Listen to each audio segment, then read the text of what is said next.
Man, what a weird thing. My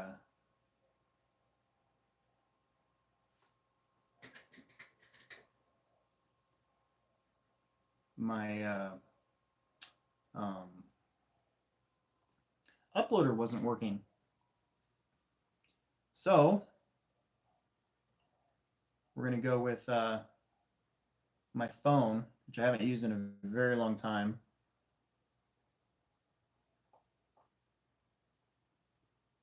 And of course I can't hear anything because my stupid... Can you guys hear me all right?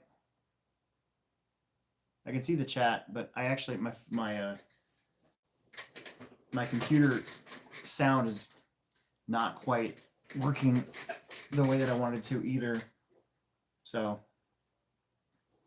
okay, good. Well, as long as you guys can hear me, I don't really care. I'm kind of annoyed because my streaming software just wasn't working, and the only thing I can think of is possibly I ended the stream Saturday for the carpet off-road, but I didn't end the stream in OBS maybe. So when I would bring the YouTube stream up, it said excellent connection when I wasn't connected. So I'm thinking somewhere in there it maybe has something to do with that. So nothing I can do about that except go to work tomorrow in the morning and go downstairs and look at it. So yeah, look at what we have here. So this is what I wanted to start on about 28 minutes ago, and was trying to work through the things on the problems with getting this thing uploaded. And I'm like, you know what, the heck with that, I'm just going to use my phone. Hopefully my phone's battery doesn't die. I didn't even think about that. You know what, hang on.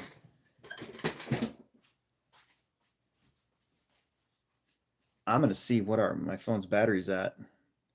Yeah. Well, okay. Probably at some point we'll have to plug that thing in.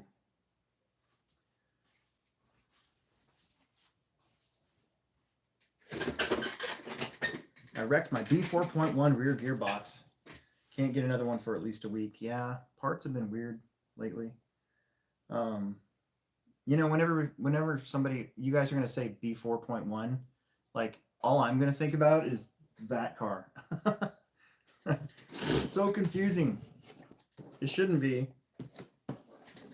but it kind of is. All right, we're going to open this thing up. I went out to Hobbytown today, the Plex, and I got myself some standard Allen drivers. I use the standard hardware. Oh God, it's going really slow. Why did it go really slow all of a sudden? Oh, my phone. I don't know.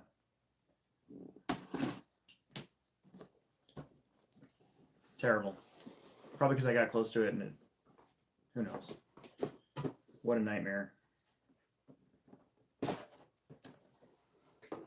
I didn't want to not start on this tonight, and I wanted to do it live, so we're just going to have to work through what my my phone's doing. All right, look at that. It's opened up.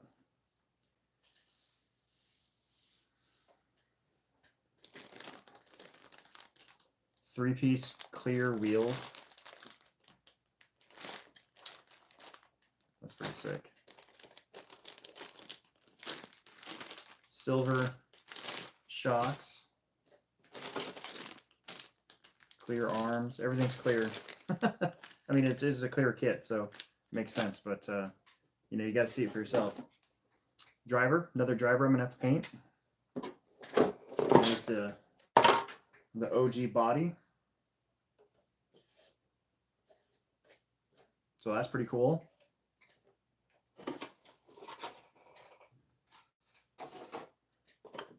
The wing. Look how tiny that wing is.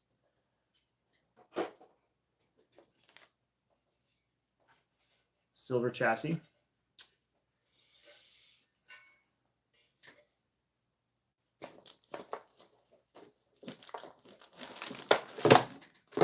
Instruction manual. All right, so what I'm going to do is we're going to set this. Oh, why are you lagging? so bad.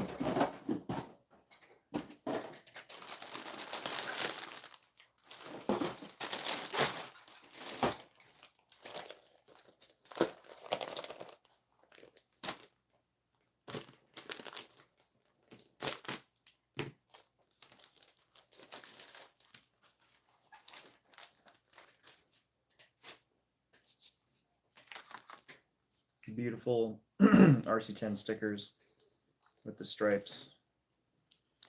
Got some tape. I'm going to put those there. That's for the body. I put those over there.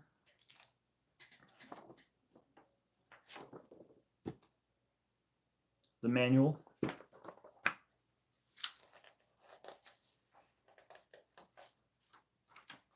That's pretty cool. Okay. I got to compare it. So hang on a second here. Nope, it's not in that one.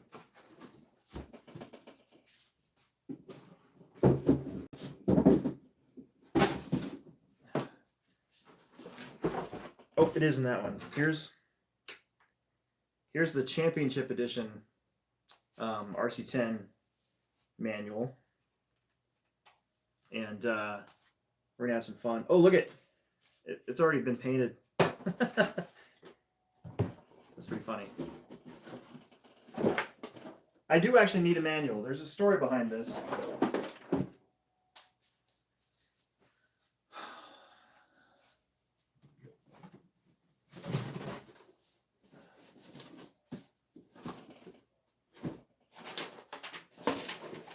So when I was a kid, my mom, after whining about it and whining about it and whining about it and wanting to race, my mom finally took me to Bel Air Hobbies here in Omaha, Nebraska, because we were going to get an RC car, a good one, and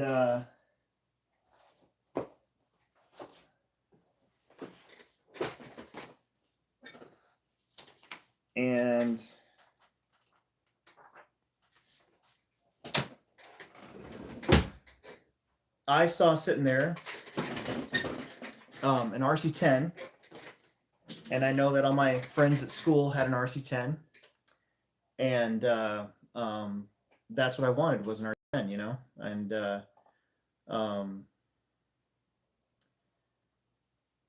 I knew what I wanted. It was an RC10. The guy who was working there talked to my mom out of buying an RC10 and led us towards to my Falcon instead, because he said that it was going to be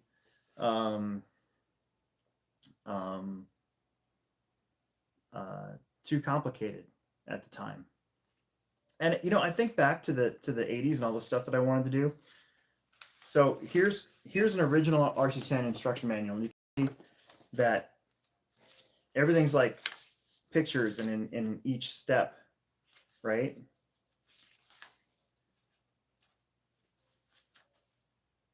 And then you look at the newer style instruction manuals. I don't want to waste any more time, but this is just a standard. I mean, this is stuff. This is like any associated kit currently is how it looks. So that is pretty freaking cool. And it's really annoying. Every time that I show something on the screen here, it wants to, it lags on us. So I'm not sure what's going on there, but that is really annoying. That is really, really annoying.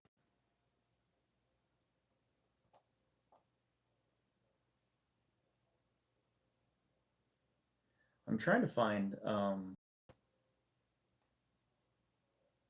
volume for my computer, but it's like its sound is like gone, and I don't know why.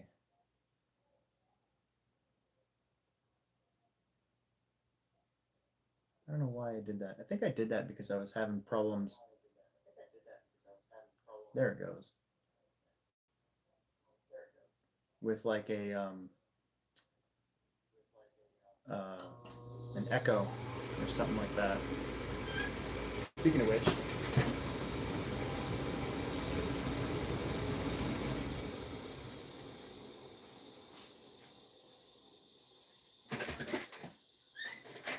my wife's gonna yell at me, but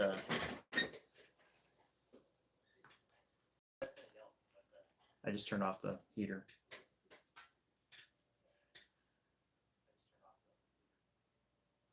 Man, this lag is killing me. But like I said, I think what's going on is like I'm gonna turn that off. I think what's going on is the I bet you the uploader at the store is on. So it's not letting me upload from here. That is brutal. Because my phone is being a laggy buttwad. Okay, anyways, whatever. Bag A.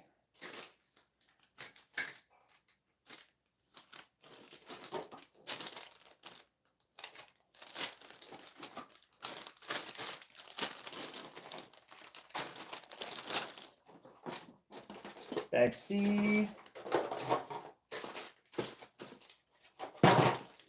Bag A.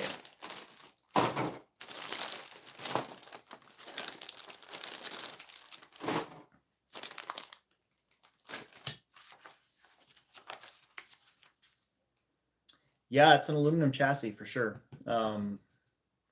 It's instead of gold, it's gold tub, it's silver tub. So that's pretty sick. So I'm gonna have to like limit how much hand movement I do or something like that, so that the phone doesn't get all weird on us. I need to get the J-Concept steering rack. I think I was gonna order one and changed my mind. Like got some tires or something instead. Okay. So yeah, I didn't order. I just went to Hobbytown and I got myself some new bits. So I got 1/16, 3/32, all the standard size stuff because I was thinking about it and I'm like, I don't think I have any standard size, hardly anything. I've got a 3/32 that I keep around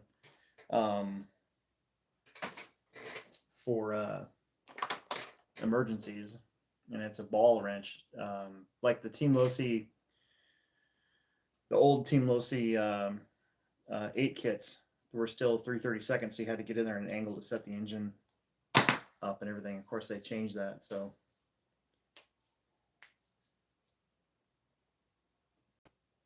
That's what I'm saying. Yeah, its bandwidth is based on movement, so I'm gonna have to really watch my movements, which is hard because I move around a lot. I do move around a lot. All right. Now we are.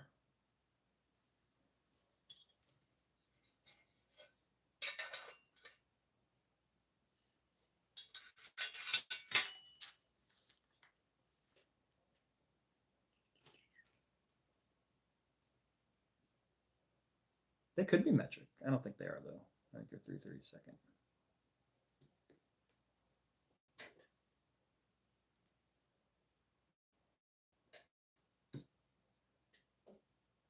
Yeah, they are. Okay.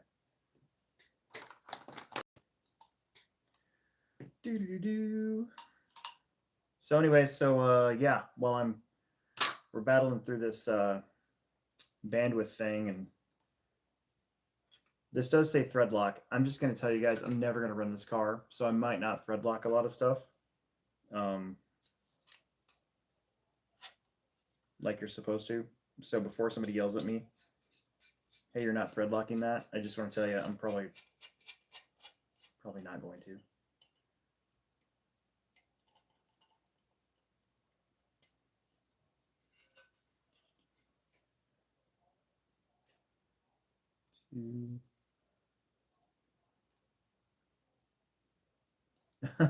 Peter says, I can't believe they use standard screws. Well, I mean, if it's an authentic, you know, uh, authentic replica, you know, it's going to be standard screws.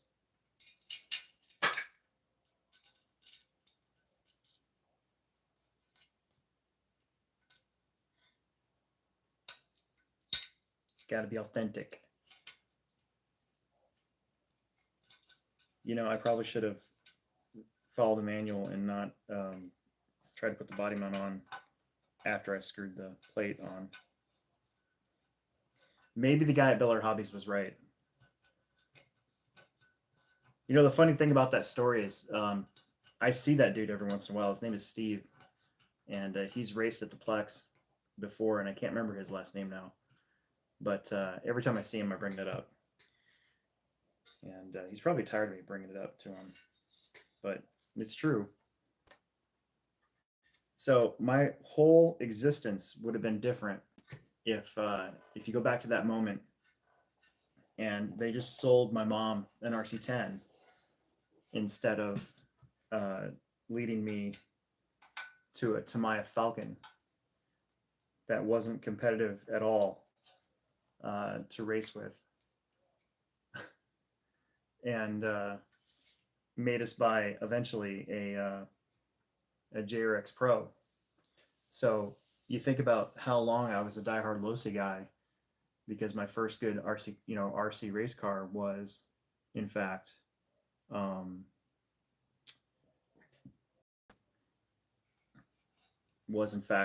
Team Losi car. You know, how different things could have been. You know, you kind of go back and think about that. Why am I doing this? I got to drill. What am I doing? Yeah, so I didn't even have an RC10 at all until I was way older, and I just started collecting them, you know, because I never had a gold tub, so I really wanted a gold tub. So when I had the opportunity to get a gold tub, I got it, and I probably owned like different gold tub cars since like 1997, 98. Just because, you know, that's kind of when I started collecting them. And then I'd turn around and sell a couple and get a new one later, you know. Wonder if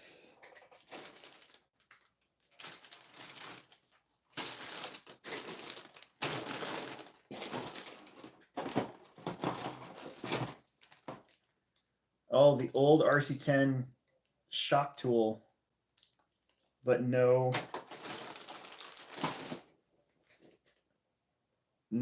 nut driver tool. So I might have to dig into my stuff. I might have to dig into my drawer over here and find an actual tool to twist some of these little guys on here. So you might have to bear with me here. I didn't think that far ahead now.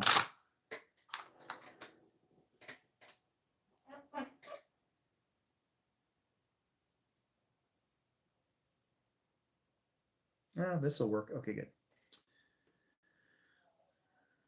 Little 4-way wrench. Never leave home without them. Am I going to cut out the stickers and paint it? I probably, the trendy thing to do right now with these is not paint it. So I probably might not paint it. Maybe. I doubt honestly, I doubt I will get it painted. I really do.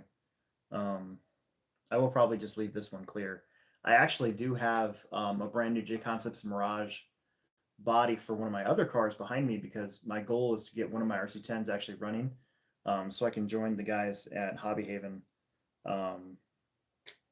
with their vintage stuff this season. So I got a body, and I'd get up and move around, but I don't want to ruin the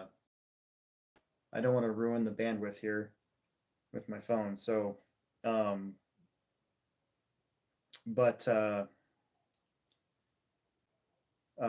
got some double D's some 2.2 double Ds and some 2.2 RC10 wheels and tires.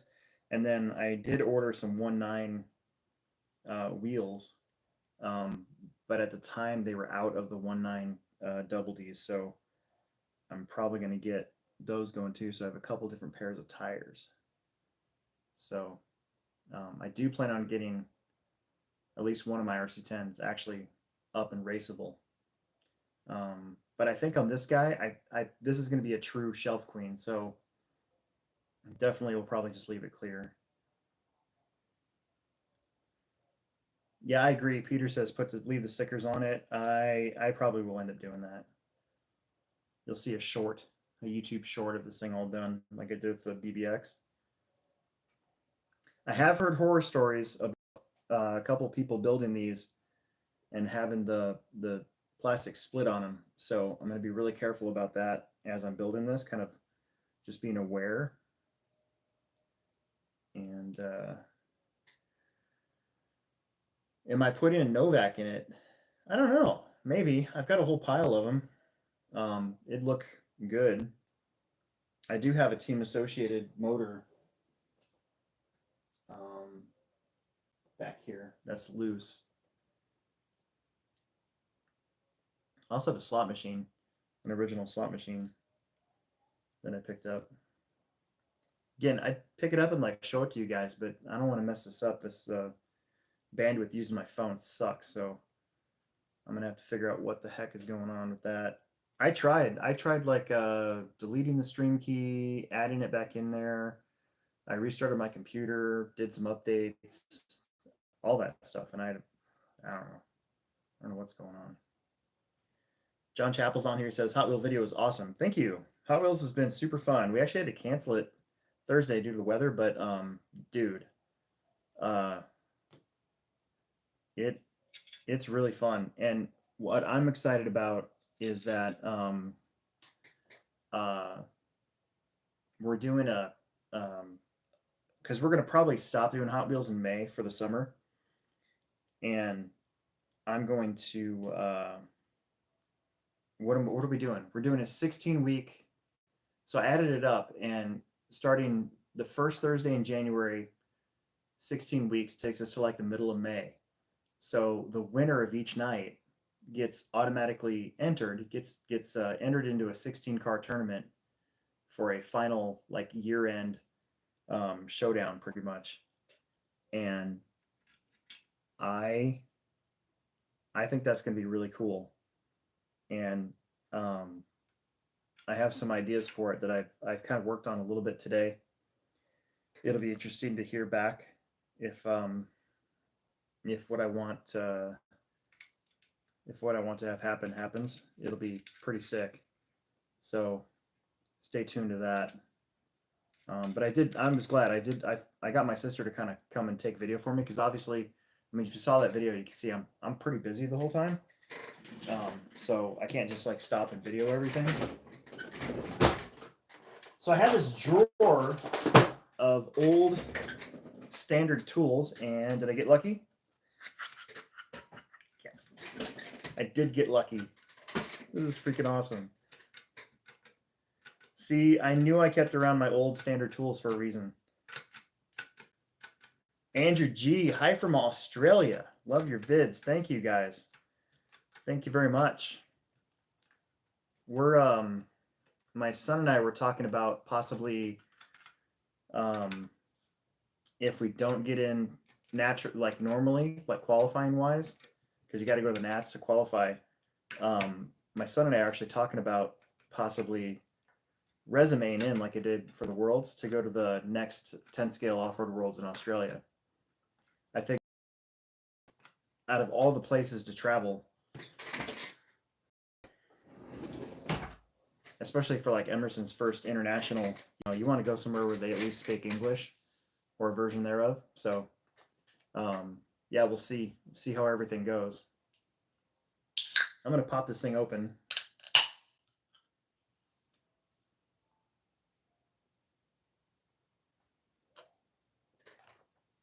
One more.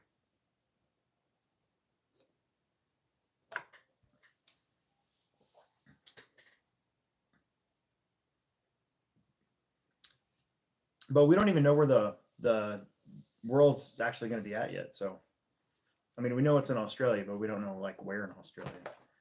Not that it matters, but okay. Look at that steering rack. Steering rack is in. That was easy.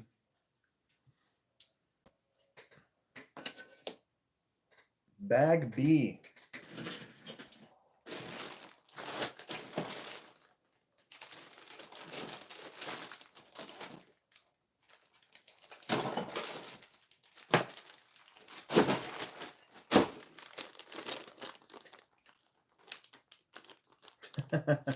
Do they have orange kickstart in Australia? Dude, you know, when I went to China, they did not have orange kickstart.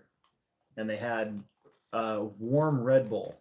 And the Red Bulls were tiny. They were like this tall. And they were pretty potent. And I'm not a fan of any of that. And so it was tough over there. I had some withdrawals. I think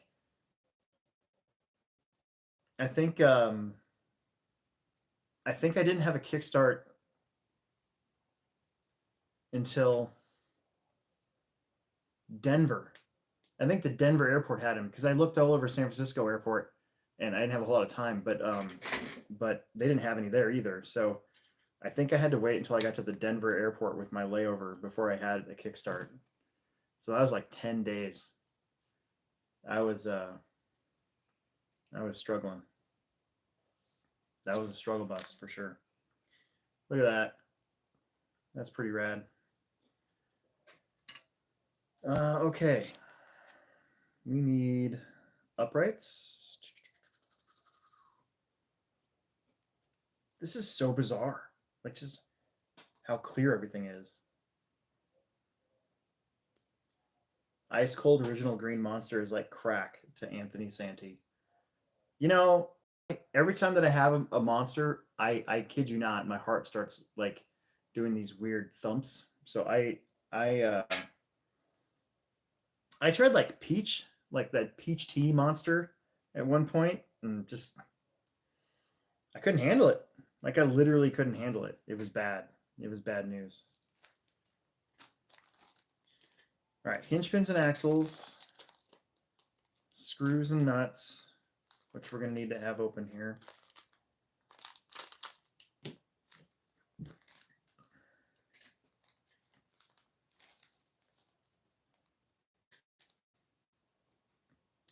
My dad used to be a militant drinker, and then he turned Mormon on me. They're not allowed to have it anymore, so there went that. I never really shouldn't say that. I like coffee if there's chocolate in it, but that's it. Coffee was never really my thing. Coffee had never been my thing. Left, which is this one, and then this guy. Code Red Mountain Dew. I remember the Smoking Rat talking about Code Red Mountain Dew.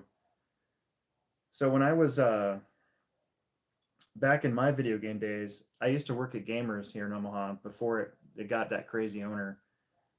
This was in the late 90s. And my routine would be to go to work and buy a liter of Mountain Dew. And then usually that was gone by like mid-afternoon. And so for my break, I would go and I'd buy another liter of Mountain Dew. And I'm sure that is has added to what these babies are, you know. I'm sure that has a lot to do with it.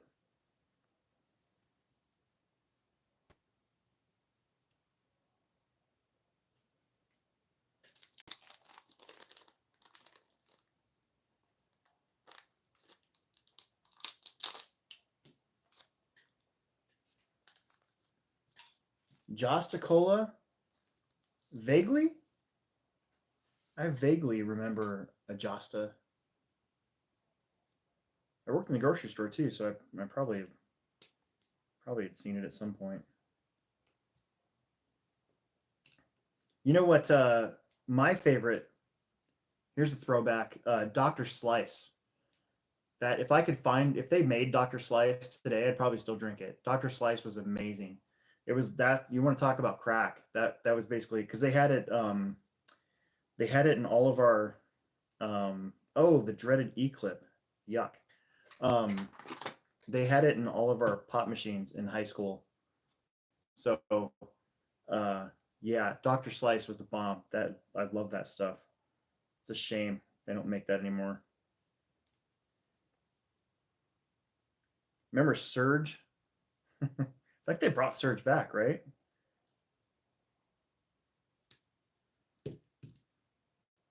I once almost got fired from my grocery store job because I was scheduled to work a Friday night, and Family Fun Center was having a oh god, what's the name of that?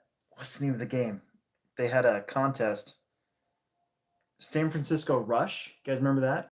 So they had a San Francisco Rush tournament, and I was really good at San Francisco Rush, and so I called in sick and went to go play San Francisco Rush, and I freaking won, and I was on Sweet 98 radio station, and my boss heard it and heard me win the tournament for San Francisco Rush, and then I had to explain.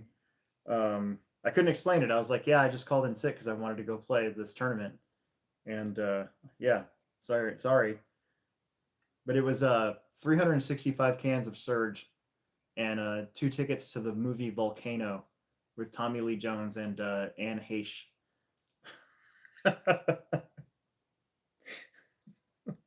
And I almost got fired because of it.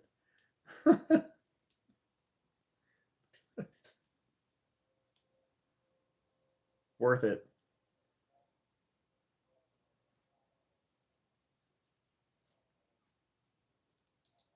Oh yeah, see that doesn't. I wonder if I got a quarter. I thought I had a 1/4 inch. Thought I kept a quarter inch around here. Damn it.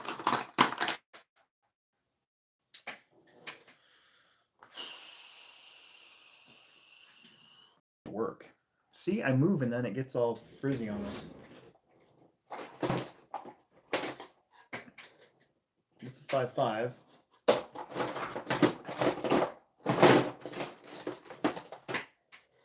That could be. Is that a 1/4? Yes. Yes. Look at that.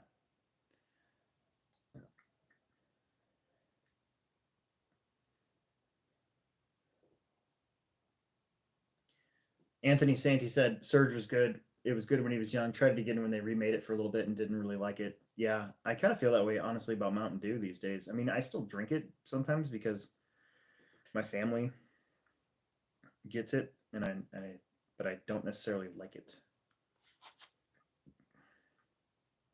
Okay, so there's a left.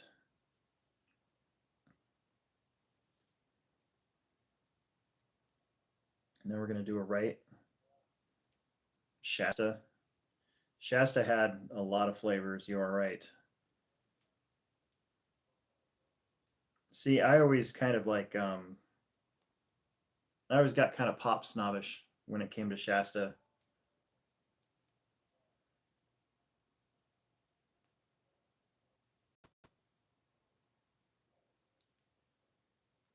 Because, I don't know. But then you drink it, it's fine. Like the root beer and what's the other one? There was a good Shasta cream soda. I think Shasta cream soda is pretty good. Because like, oh, we got to put the E-clip in. So hopefully it comes up on the screen here. Like the trick to E-clips or Jesus clips, or whatever you want to call them, is you got to use your fingers, right? So taking them off is the same way, putting them on is kind of the same way. You kind of hold it with your finger, a nice thin pair of pliers, and you got to kind of square it up to the top part of the E-clip.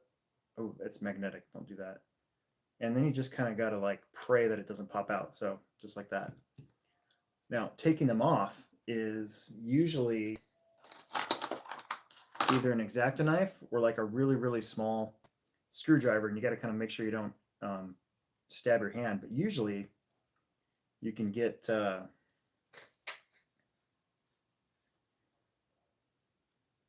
what are you doing, phone?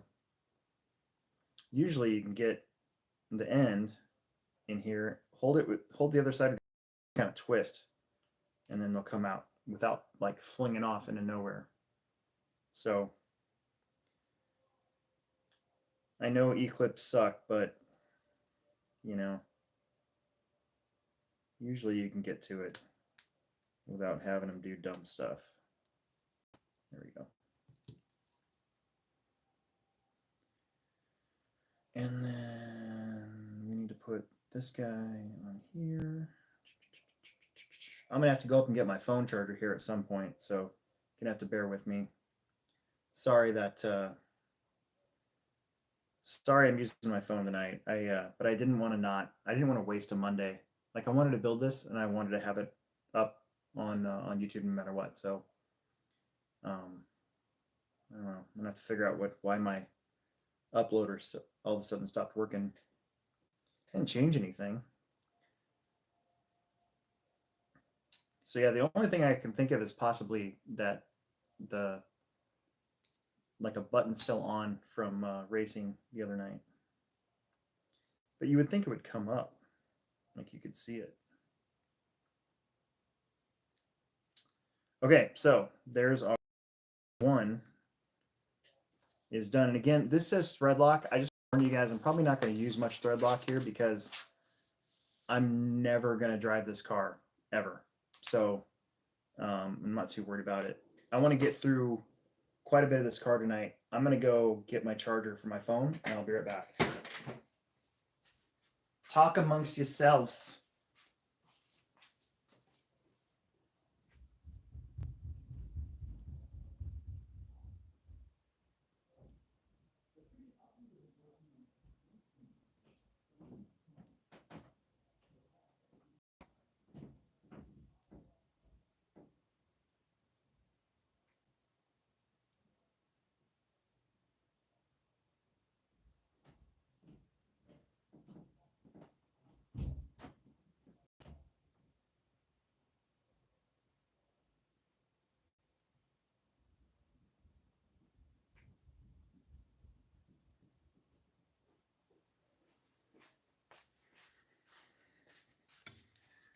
Hopefully we don't lose the stream when I plug it in. That'd be no bueno.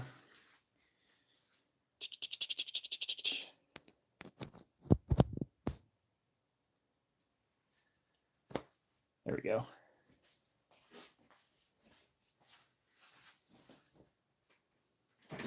Okay, back to work.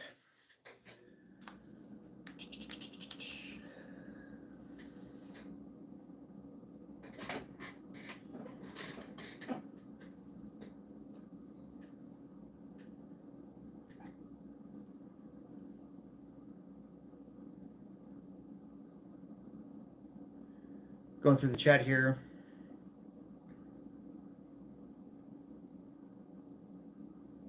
Talking about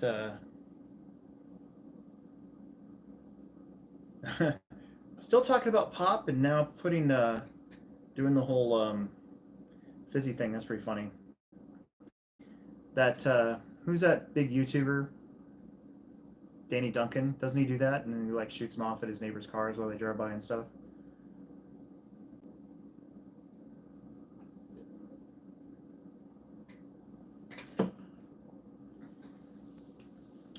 We used to literally shoot bottle rockets at cars.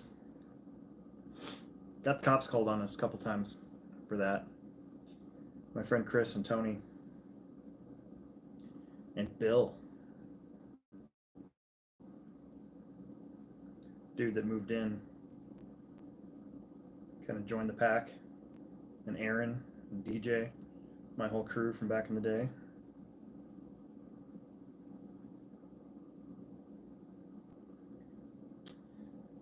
Tony says my carpet car looked good 2 weeks ago. Yeah, it's just you know what? That's the first time I've driven that, like a plastic Tamiya touring car, where I can honestly say that you can kind of tell the difference between it and the current cars that are just corner more fat, like faster, like, you know, because normally I'm racing that car against other Tamiya cars, and nothing against Tamiya. It's just that, like, you know, GT2 is GT2, right? Well, you know, you're racing that in USGT, so you're racing against X-Rays and Automatics and any of the other, you know, good cars, the Mugen M2, whatever it is.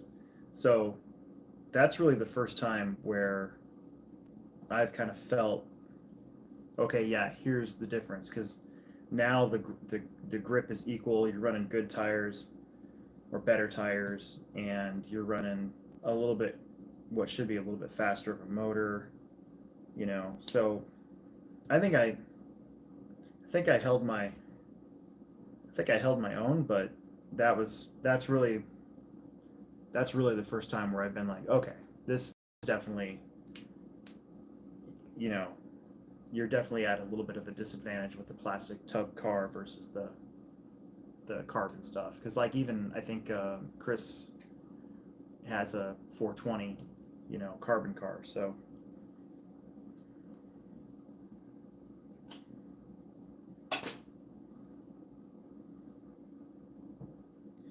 were there pop shops in USA? I don't remember there being like a, well, I shouldn't say that. I think in the old market here in Omaha there was a place where they had like a whole bunch of like weird sodas that you could buy. So kind of, there definitely was kind of, you know, manner of speaking.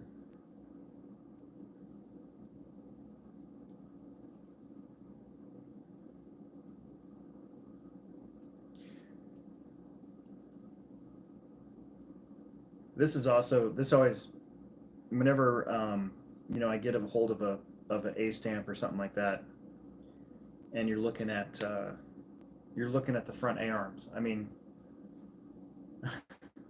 there's nothing to them. I mean, they're, look how short they are. It's just crazy to think. I mean, you compare that to today's A arms. You know, they're this long, and then like the B7 is gonna have long arm suspension. So kind of going back to that, a little bit longer, but shorter, uh, wider pivot. You know, shorter arms. Going back to a long arm type thing. It's crazy to think how that's kept on getting pushed and pushed and pushed. But this is where it started, was with arms like that, and about the widest pivot ever. You know,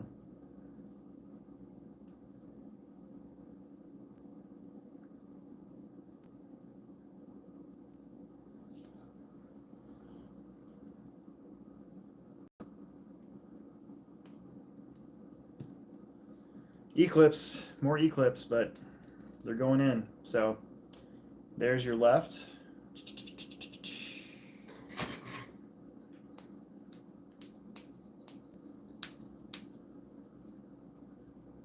We still got to do the hinge pin on this guy. So.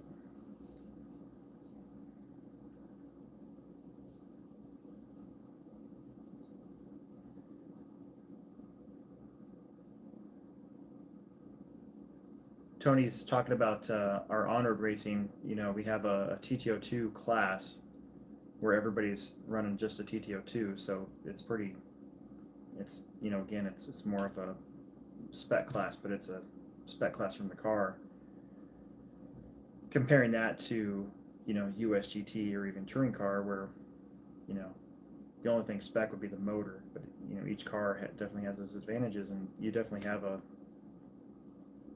going from a TTO2 to a modern, you know, all-out touring race car. I just feel like,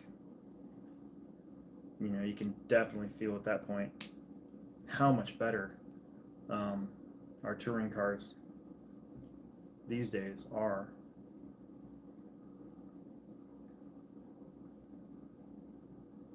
Although, I don't know if you guys can see it, but I do have a TC3 back there that I picked up, and a couple of years ago when the TC4 like club race car that Team Associated had, I was able to get a used one of those really, really cheap, and I got it running, and I raced USGT with it, and yeah, I was like kind of amazed by how well it did.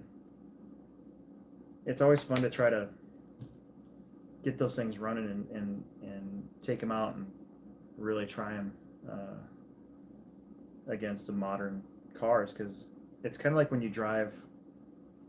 It's kind of like when you drive one of these, you're kind of amazed by, I mean, just how good they still actually handle. I remember thinking about that about the Triple X. I went to the Hutch Fall Classic one year and brought Emerson with me, and in Plex Spec he was racing my, like, it was either mine or I got it somewhere, but it was a Triple X. And I remember driving it and I'm going, this car works really good. So, you know, it's still pretty cool to get this stuff out and just see if you can make it compete.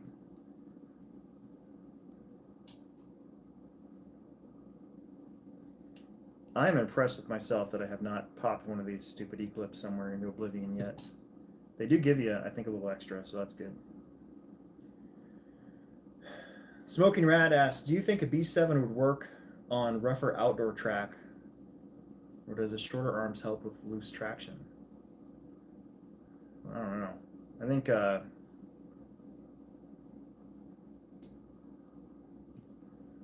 don't know.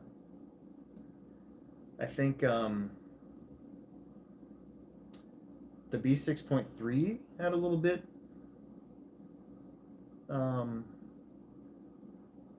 skinnier pivot and longer arms than a B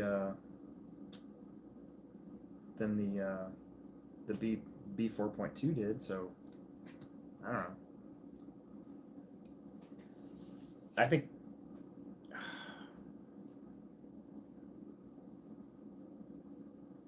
I don't know what to think. Because the old way of thinking was like the layback transmission. If you're running outdoors or needed grip, layback transmission, right? But then now we have this 5-gear transmission.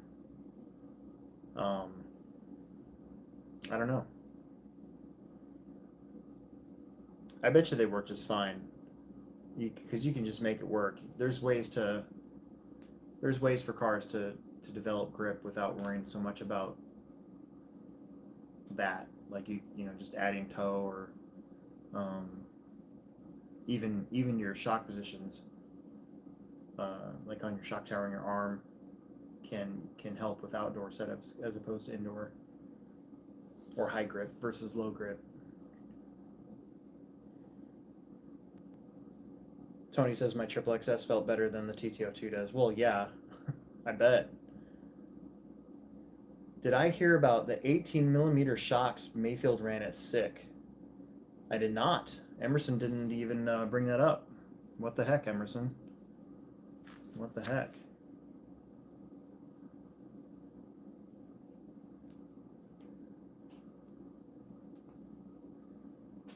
Big. That sounds huge.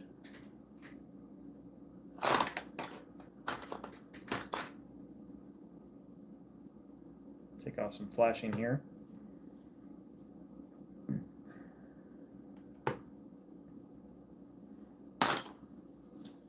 I'm gonna have a busy month or two, because we'll be doing this until it's done, and then I still have my Vanquish VRD Carbon over there, and then Team Associated B7 should be here like any minute, hopefully. Got to get that built. I don't have to get it built, but that's gonna be my dirt car, so definitely gonna want to get it built as soon as I get it.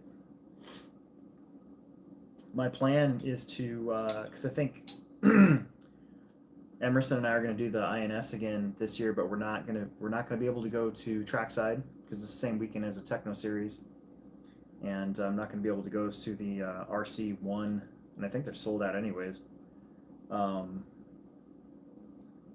So so we're gonna have to go to Muscatine, and then ours, and then Hoosier,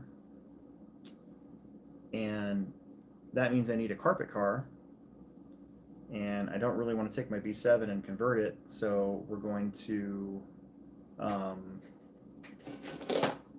going to keep my B6.4 because it actually works pretty dang well. Oh shit. And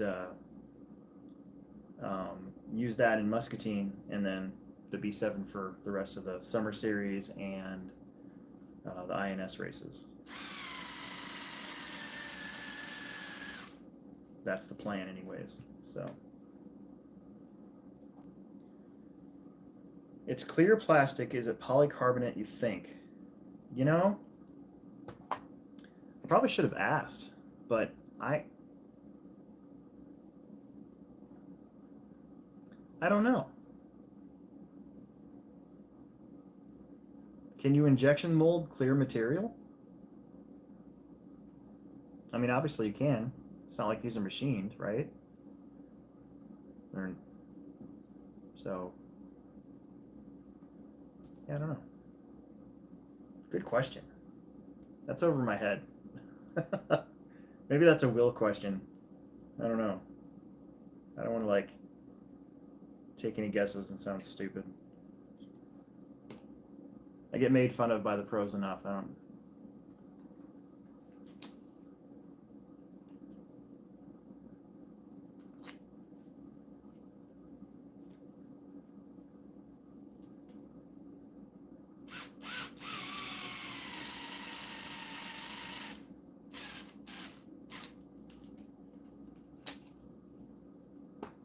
In fact, here's my. There it is. Hand tighten these so I don't mess it up. I'm not ever going to drive this car. Jackson Anderson just asked, Alex, are you going to drive it on the track? Definitely not. This one's a pure shelf queen.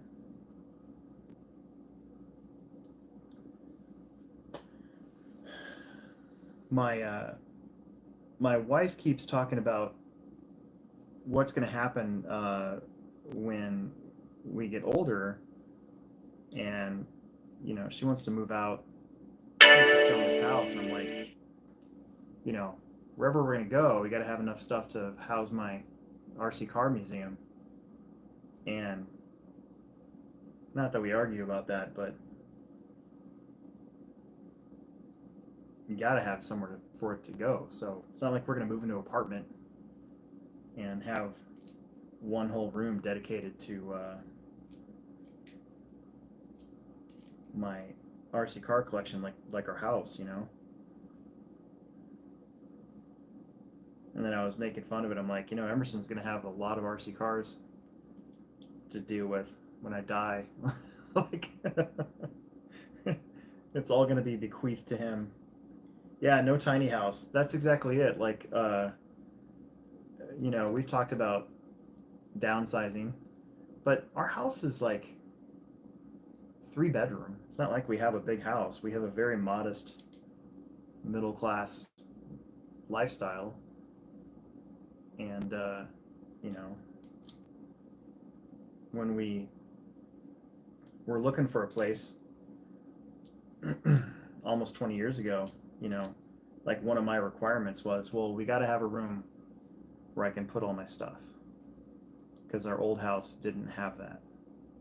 And so that was really important for us to have. And it's still going to be important when, you know, we're looking to quote unquote downsize. I suppose I could always just get a storage unit, but I don't know. Like, would you guys want to watch a live stream in a storage unit? I don't know. Maybe if you guys can't tell that it's a storage unit, I guess. Plus, I'd be worried about all my stuff. Like,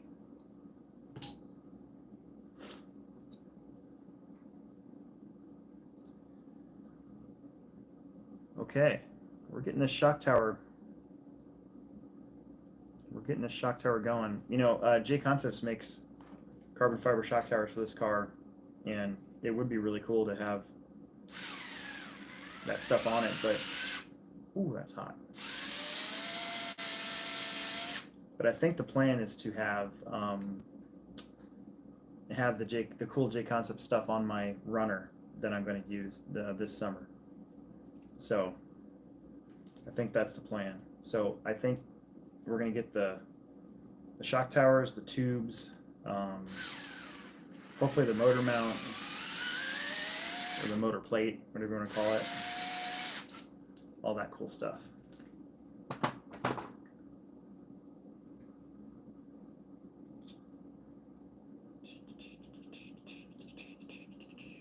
Again, I'm trying not to move around so much to kill the bandwidth on my phone, but at least it's kind of working. It's kind of, at least for now.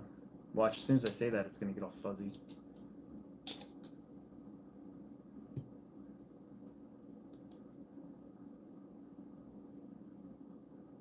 Detached garage, workshop, man cave.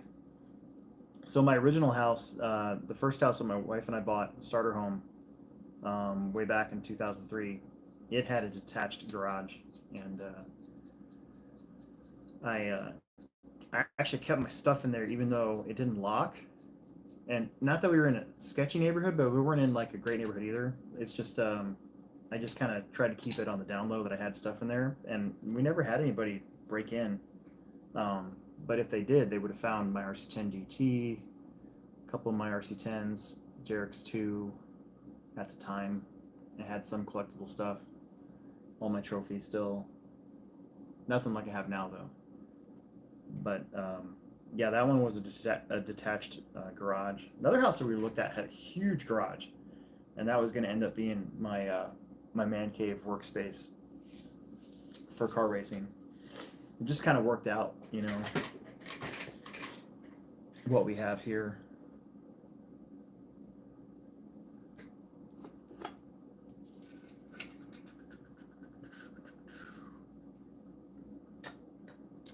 Okay, let's get Mr. Drill out here. It should all be the same height.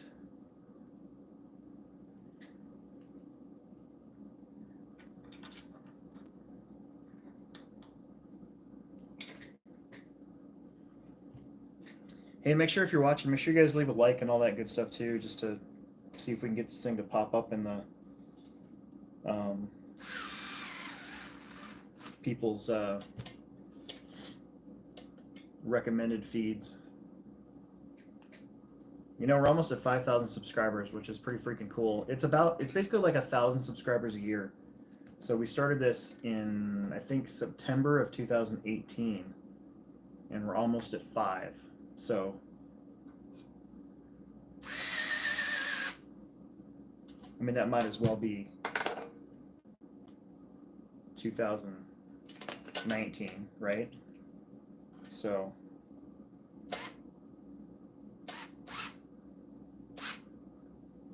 I'm going to hand tighten that.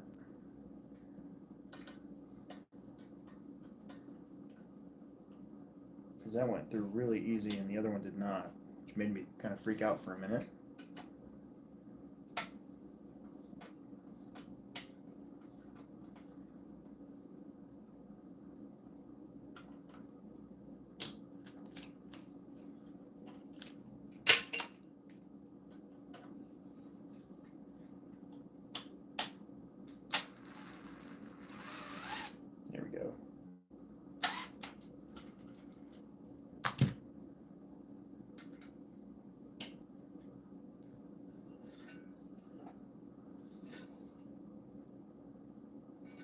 That's pretty sweet. I think the transmission is next. Yep, bag C, transmission. We're gonna knock it out tonight.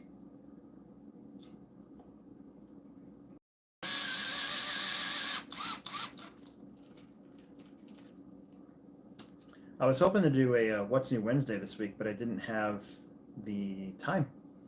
We were pretty darn busy on Wednesday and Thursday well, we were pretty darn busy on Wednesday, and then Thursday was the bad snowstorm again, and I couldn't get my son to get there to film it for me.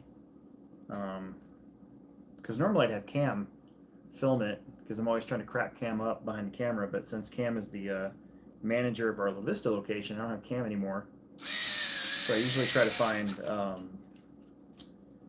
Emerson to come and film that for me, and it just didn't work out. So hopefully this week, because we got a lot of stuff actually, but it might be a good thing that we wait, because we are supposed to be V7, the team is supposed to be V7 like tomorrow, maybe Wednesday, and so it's probably a good thing that I waited, just because we'll have that in there too. But I'm also working on a Alex builds, trying to get caught up on all of our repairs. We actually are doing really good on repairs, except there was these two nitro cars, and one of them was an HPI MT2 Pro, I think, or it's an MT2 with a whole bunch of really good upgrades on it, but it's discontinued, right, for like a long time, and it needed a new clutch, nitro clutch, and the car was actually kind of a mess, and so I have it almost done. When I went to go put fuel in it, the fuel tank has a hole in it. There's an O-ring, and then there's a hole, and I'm like, why is there a hole here? And so I looked it up, and it's missing like a pressure nipple. So I'm gonna have to make one. I'm probably going to use like airplane parts, because they basically, like airplane fuel tanks, they come as basically just a plastic tank, and then you gotta actually drill in your own, like fuel nipples and stuff. And so I'm gonna get that done, and that's gonna be a good one, because I did not do a lot of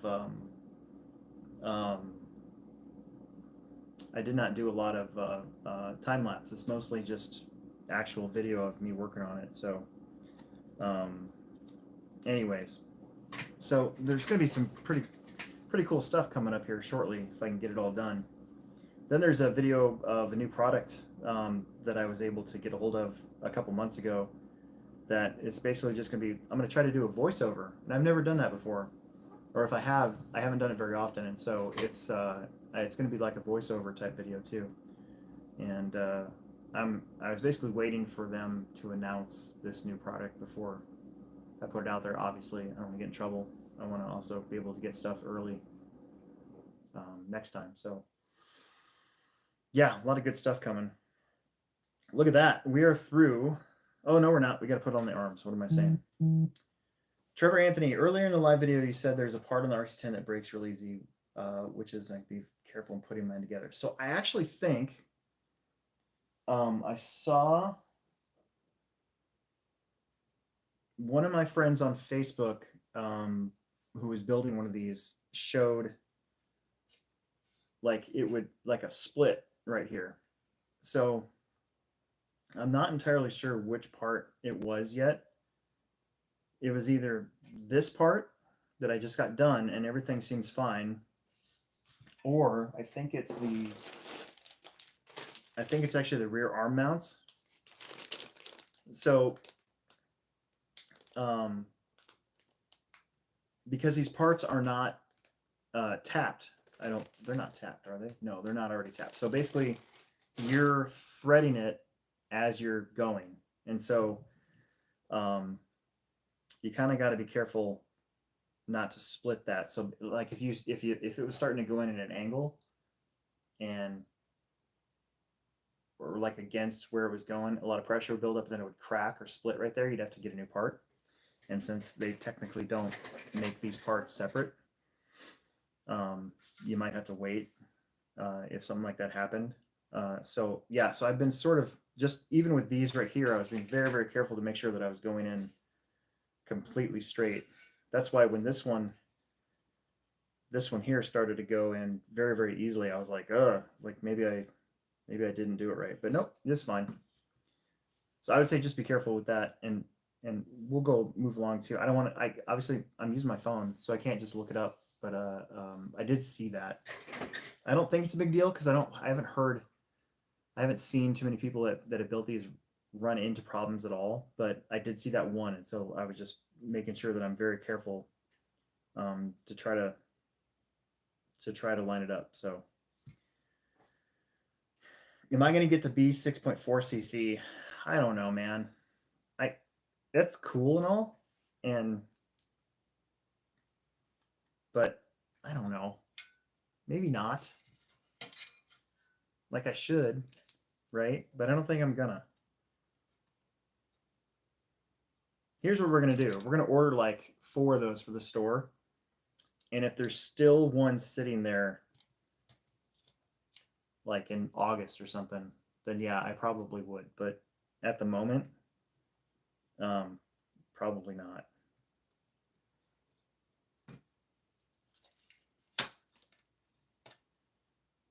Because like with me, you know, it's not like I'm a big YouTuber or anything like that. So I have to pay for all this stuff myself, you know. Even though I work at a hobby store, I get it at cost, but still, I still have to pay for it. So, you know, my son still wants me to get an e-buggy. I don't know how that's going to happen. Big dude, this is going to be a shelf queen for sure. This is never going to run this thing. This is just to go on my shelf and look cool. Zeke Bellinger's on here. What time Saturday do you think the crash-in race to be completed? So, our normal start time is 1:30, and we do 2 rounds of qualifying, and we're usually done by 8 with 90 entries. And so, because we're starting at 9:30, then you're looking at probably around the same time frame, probably 7 or 8. I don't think it's going to be too late. That race never gets like, it's maxed out at 150 entries, but we never really get close to that. I think the most we've ever had is like 112, and even with a third qualifier. Well, I'm being distracted.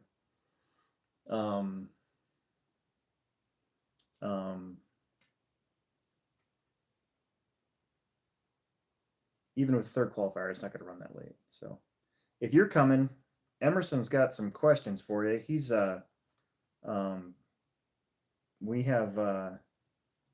been arguing back and forth about what 2-wheel drive to get, and he wants to, God damn it, and he wants to get a Schumacher, and I told him, you know, I'm like, well, that's fine and all. You know what I'm gonna do? Instead of you guys watching me struggle with this thing, I'm gonna put this on first.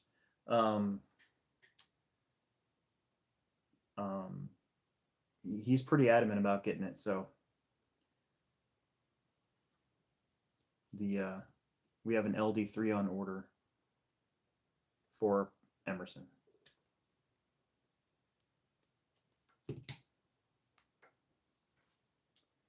And so that'll be pretty cool. Oh, you can't do it that way because of the, I'm gonna have to do it from the back. Okay, fine.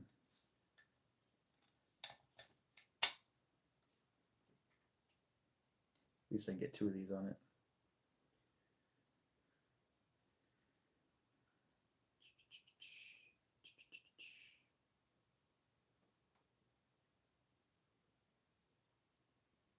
Would I shelf queen a B6.4cc? Yeah, probably, definitely.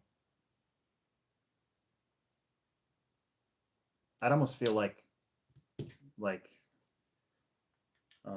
feel really bad if I got one of these clear kits dirty, you know? Like, it wouldn't feel natural. They actually don't give you any extra, at least not in this bag, any extra Jesus clips. So you're going to have to be really kind of careful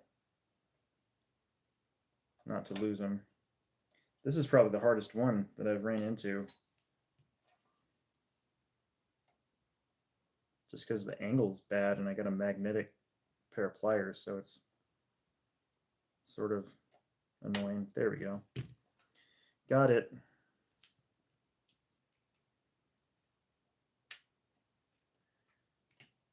A million boring questions. There's nothing boring about having questions in a live chat, because otherwise you guys would just be staring at me working on this car quietly. So ask away. I will try to talk as much as possible.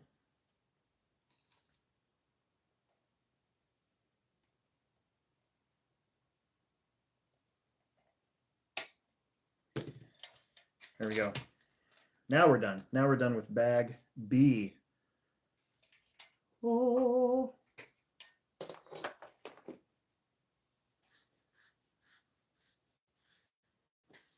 Yeah, I agree, Peter. I don't, it's not that I don't trust that, because they did say you could run it, but the thing is they don't make, like this car in particular, they're not going to have parts. The only way to get the clear parts is to buy the kit. So I don't see, I don't see that being a good idea, I guess.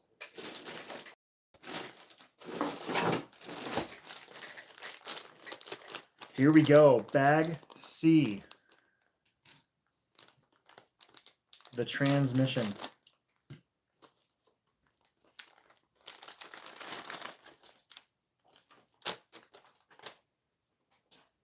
The old 6-gear adjustable differential transmission. You want to hear it? I don't think I've ever actually built one of these, because I think I had, no, I guess you could look at it like my, unplug this. My JRX Pro was the low-C version of a 6-gear transmission. So I have built a 6-gear, just not, I don't think I've ever built an associated 6-gear before.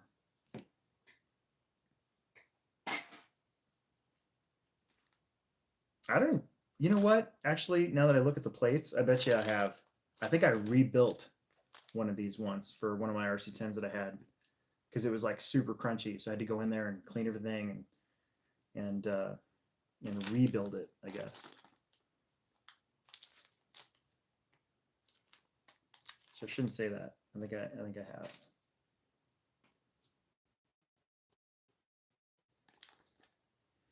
Oof.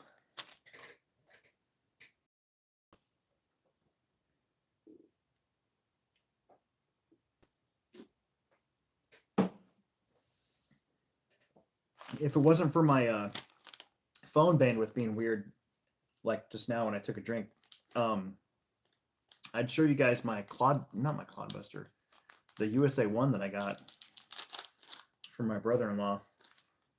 That's yet another project that I'm going to be way behind on, because I got my Clodbuster regulator Clodbuster down there, and then I've got a USA 1 right there. And I don't know, it's kind of cool that I have both of those. If you've ever watched or ever had an back in the day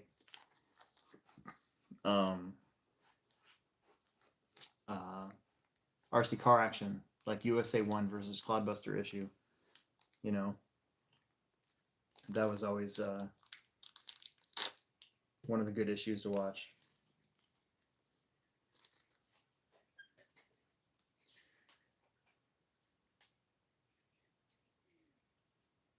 Anyone here drift? I tried for the first time Saturday, very dissatisfied, but intrigued to upgrade RTR and make it better.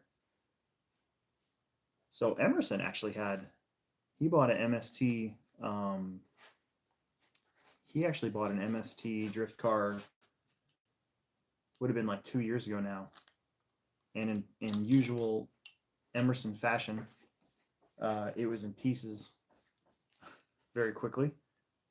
But I think he was having pretty fun with it. But there's a place here in Omaha, Victory Hobbies. They do drifting down there. It's kind of cool to see them kind of find a niche, I guess. And they've got their own drift track with that like laminate flooring down specifically for drifting. So I haven't gone down there. I haven't had a chance to go down there for anything. They do crawling down there too. But drifting, we actually sell a lot of drift cars. Lots. We got the Red Cat drift car, the MST drift cars. We've had a couple of the drift kits, and then Yokomo's got a new ready to run that I ordered for the store that we got in the other day. That's one of the ones I wanted to put into what's new. So, but yeah, I don't know. I don't know if there's anybody else on here right now that has done any of that.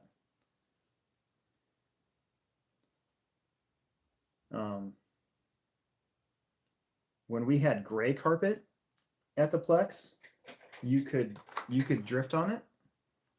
But the black carpet that we have, you can't. It's just there's too much grip, and the only way to not get grip is to have it be dirty. And those guys didn't like that idea at all because their cars were getting really, really dirty. So I haven't seen much of it since that point.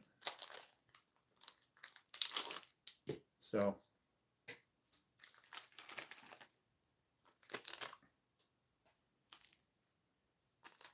look at that. That's your diff.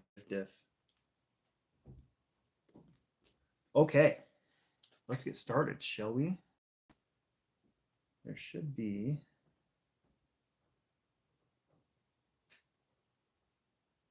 this guy and a pin.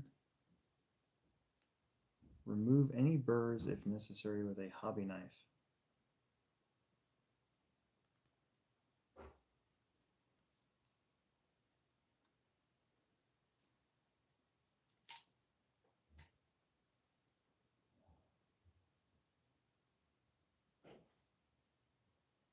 The dirty drifters. It's pretty funny.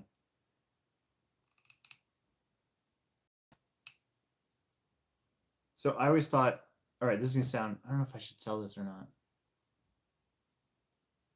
So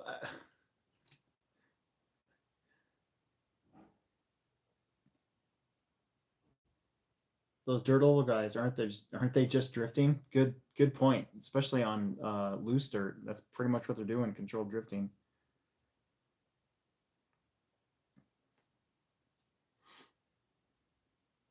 I had this idea. So I had this idea that how am I going to put this? This name would only work if you had the correct nationality. So basically, nah, I'm not gonna tell the joke. Never mind. I was thinking about it, but I can't do it. I can't tell the joke.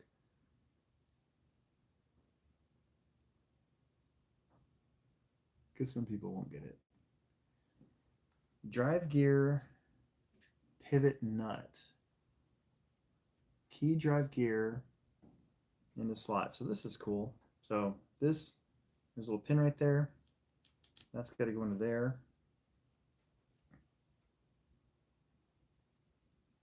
And this. And again, it says to use thread lock. I'm just pointing this out every time that it says to use thread lock. Don't go on there and comment, this guy doesn't know what he's doing, he's not using thread lock. I'm never going to drive this car, ever. So I'm probably not going to use a lot of thread lock when it says to, because I'm never going to drive the car. So just be aware of that, please. Yeah, see? Gosh darn it. I need a,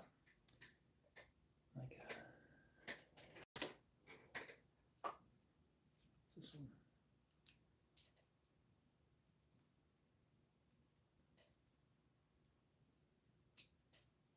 Nope, that's not the right one.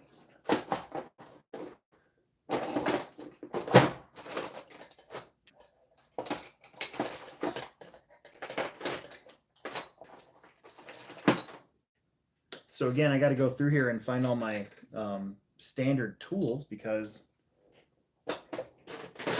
most of our stuff doesn't use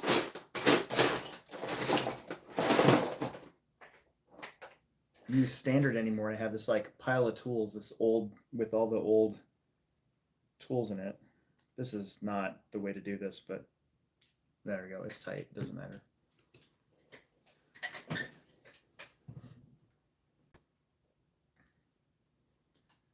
Okay, so there's that one.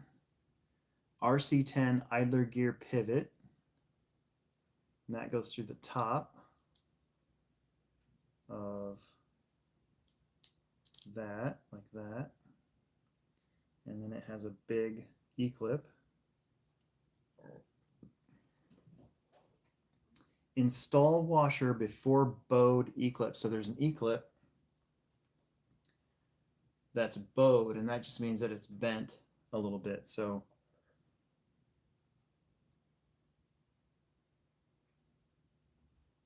that goes on there.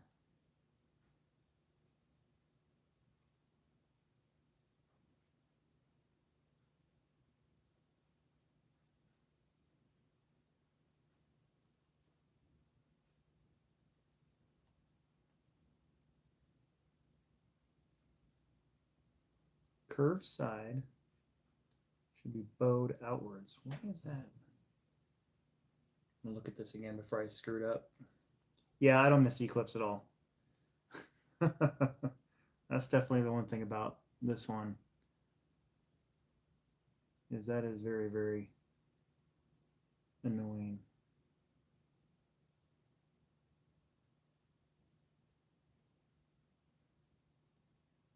Doesn't go like that, does it? No. It goes like this. Like that.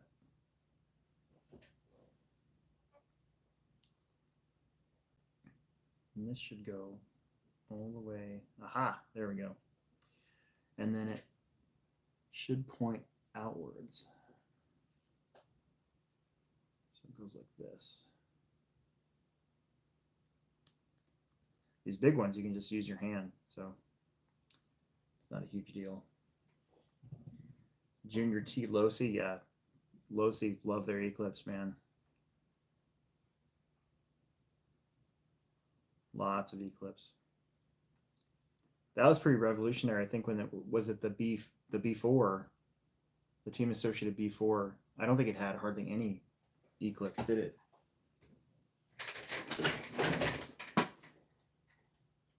I think even the Triple X had E-clips, right?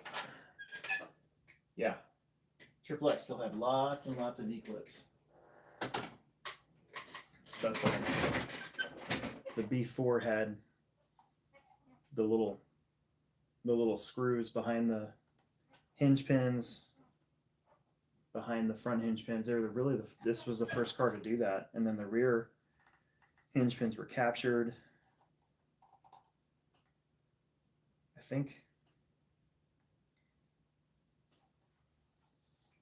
think the only E-clip on this car would have been the shocks, because these are big bores that came later, but the old shocks still would have had E-clips holding the piston in place. So I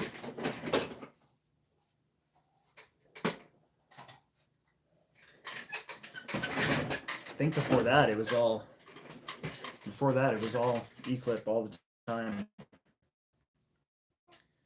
You put them on and go, see, Jesus clips, see?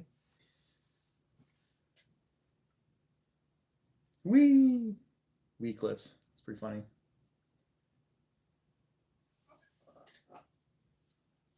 Big Buck Rema says, I pulled my old double X out thinking he would run it at Kinwald, looked at all the E-clips and the bottom threaded shocks and put it right back in the plastic bin. You know, I got pretty good at Losi cartridge shocks, because you had to you turn them in at just the right point and then you bled them. I was usually pretty good at building those. You know, come to think of it, I don't think I ever built an associated shock until the B4, because I was a diehard Losi guy up until probably 2003, when the B4 when the B4 came out. That was around the time of my life where I kind of felt like I needed to change, and I got a B4, and that's the first time I ever built a Team Associated shock. I had RC10s before that, but I don't ever think I ever gold tubs. I mean, for collecting purposes, and I don't think I ever actually took the shocks apart. But then again, I had gold shot caps for my team associated, my first team associated B4. I thought it'd be cool to have gold shot caps. So at some point I would have had to have. But then they had the bleeder caps later. Oh, whatever. Anyways, I'm thinking too hard.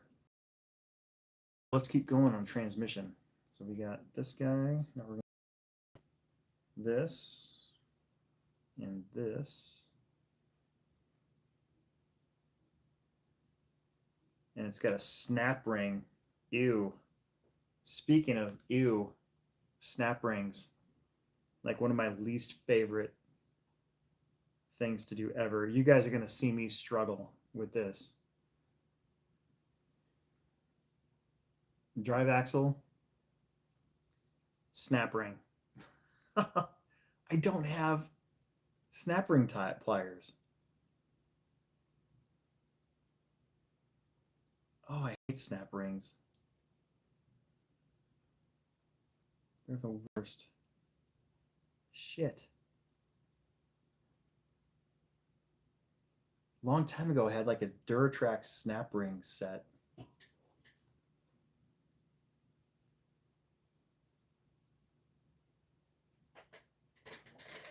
Oh, this is going to be brutal. Because I'm probably going to lose one of these. What do I have that can act as a...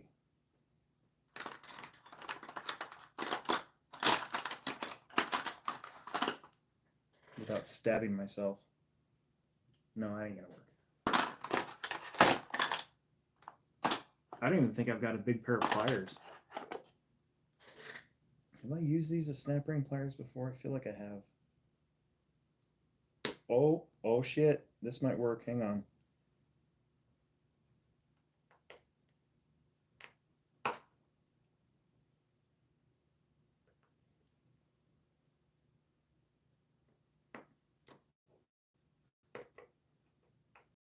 Oh, come on. You got it. I got one of them in there.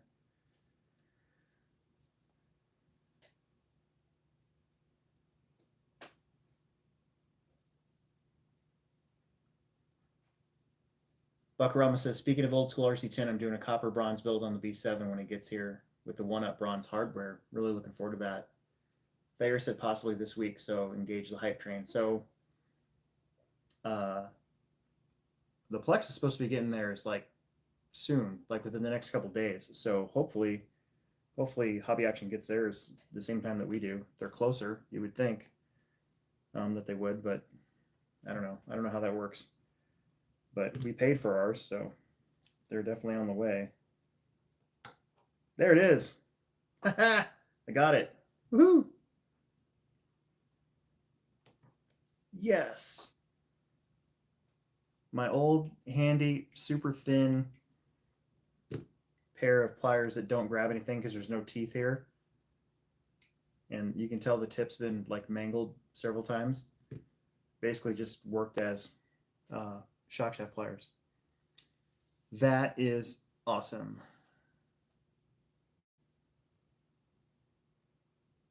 Build 2. So we got to do that one more time.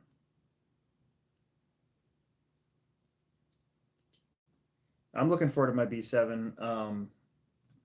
We don't go back to dirt racing until March, so I'm not in a huge rush to have it, but I I only have one more carpet race before we go back to dirt, and that's the crash in. I'm going to race 40 plus with my my car that I have now, my B6.4. I decided I'm just going to hang on to that car for carpet and then get the B7 for dirt and call it good. Let's do this again, shall we? Get in there. A little squeeze. Come on. There's one.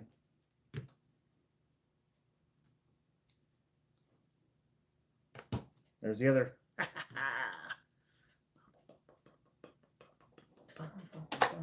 Oh, I'm messing up the... Watch it get all frizzy. My head bobs.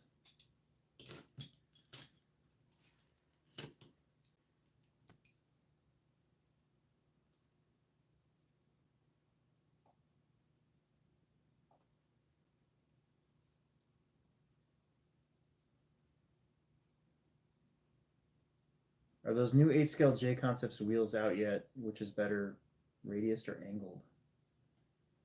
J Concepts wheels?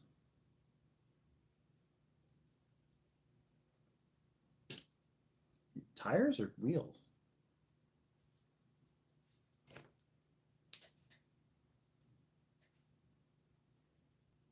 Tires. Okay.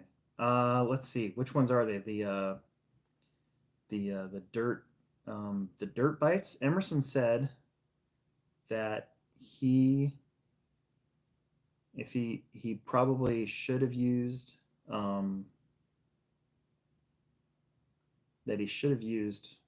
if he could have got them dirt bites for the main at his sick race.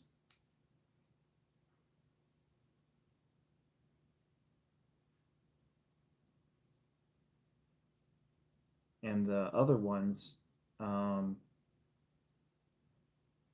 don't think he thought about using those. What's the name of those?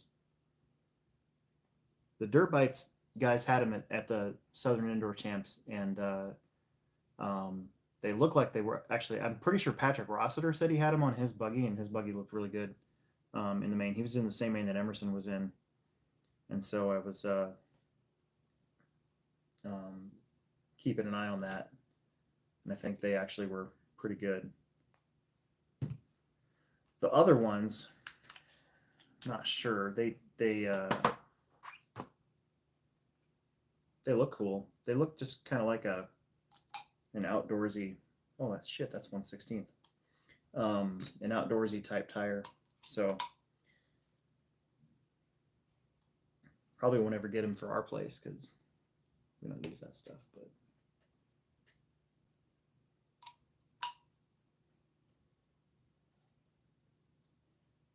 Emerson did say he kind of wished that he had the dirt bites for the sick track because they would have cut through some of the dust and stuff a little bit better. All right, so here we go. This is transmission step 3, and again, I just want to point this out that I'm never driving this car, so it wants me to thread lock these screws in, but I'm not doing it because I'm never going to drive the car, so I'm sort of skipping that step, but yeah. So I'm just going to build it and not worry about it.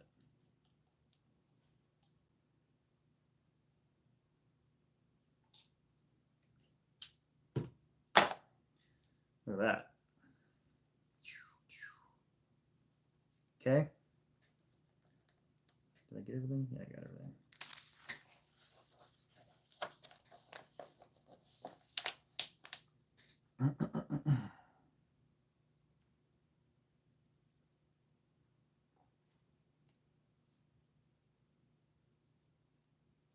.3/16 by 5/16 by 1/8.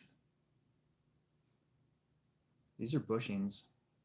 Oh, and they're flanged too, aren't they? Are they flanged? Yeah, they're flanged.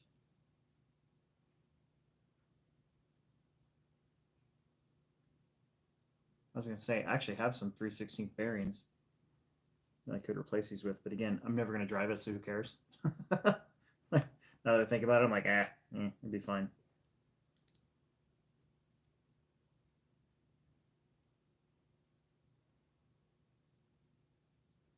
And then, okay, so now we've got these little itty bitty baby screws, which I bet use a 050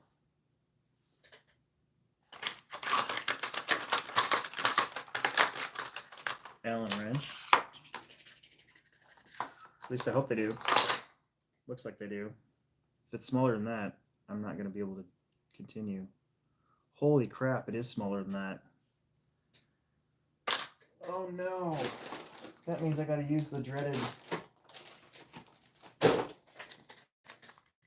supplied Allen wrenches.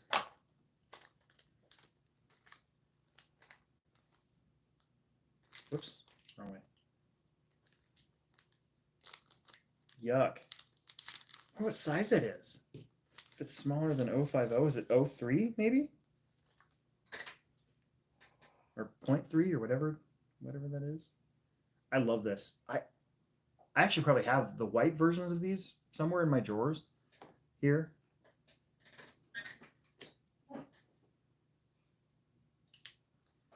Holy crap, look how tiny this is.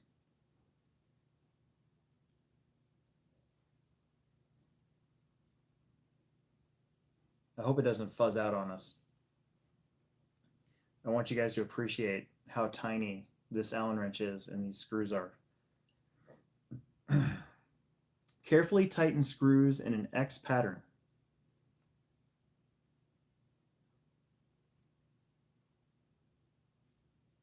Oh,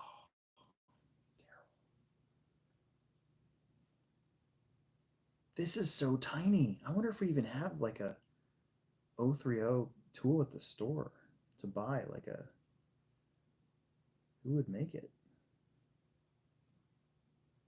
Does MIP make one this small? Well, it's going in, so we got that going for us. Kind of. Somewhere in my drawers. My drawers, y'all. Oh, it's so tiny.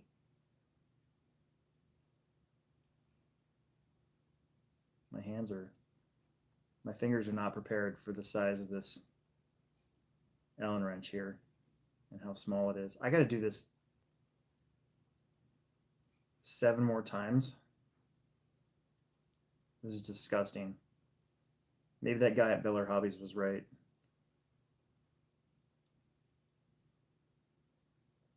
I was just bringing up the other day how my mom also got talked out of getting me guitar lessons when I was younger because they said that my hands weren't big enough yet.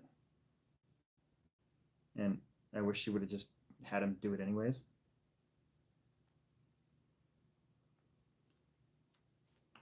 Holy crap, my fingers are not ready for that. Sorry if this grosses you out, but my fingers are killing me. That's just one stupid Allen wrench. I got to take a Kickstarter break for this.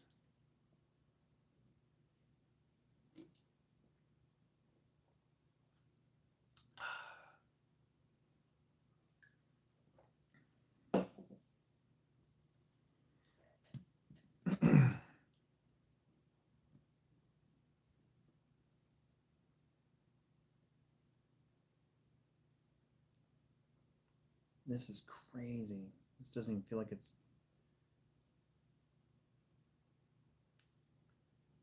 going in very easy either now. It started fast, but then it.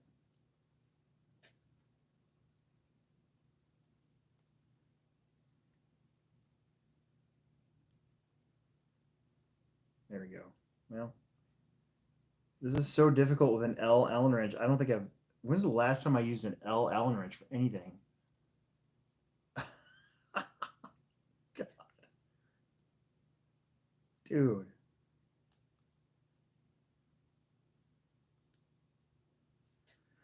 There's one. How long did that take?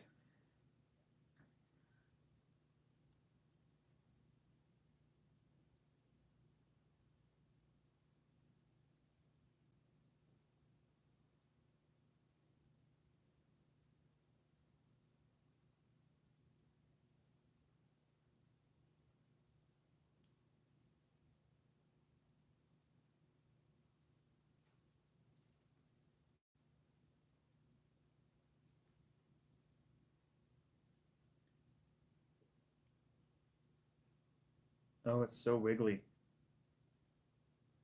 No, that didn't make it any better. I don't have any bigger.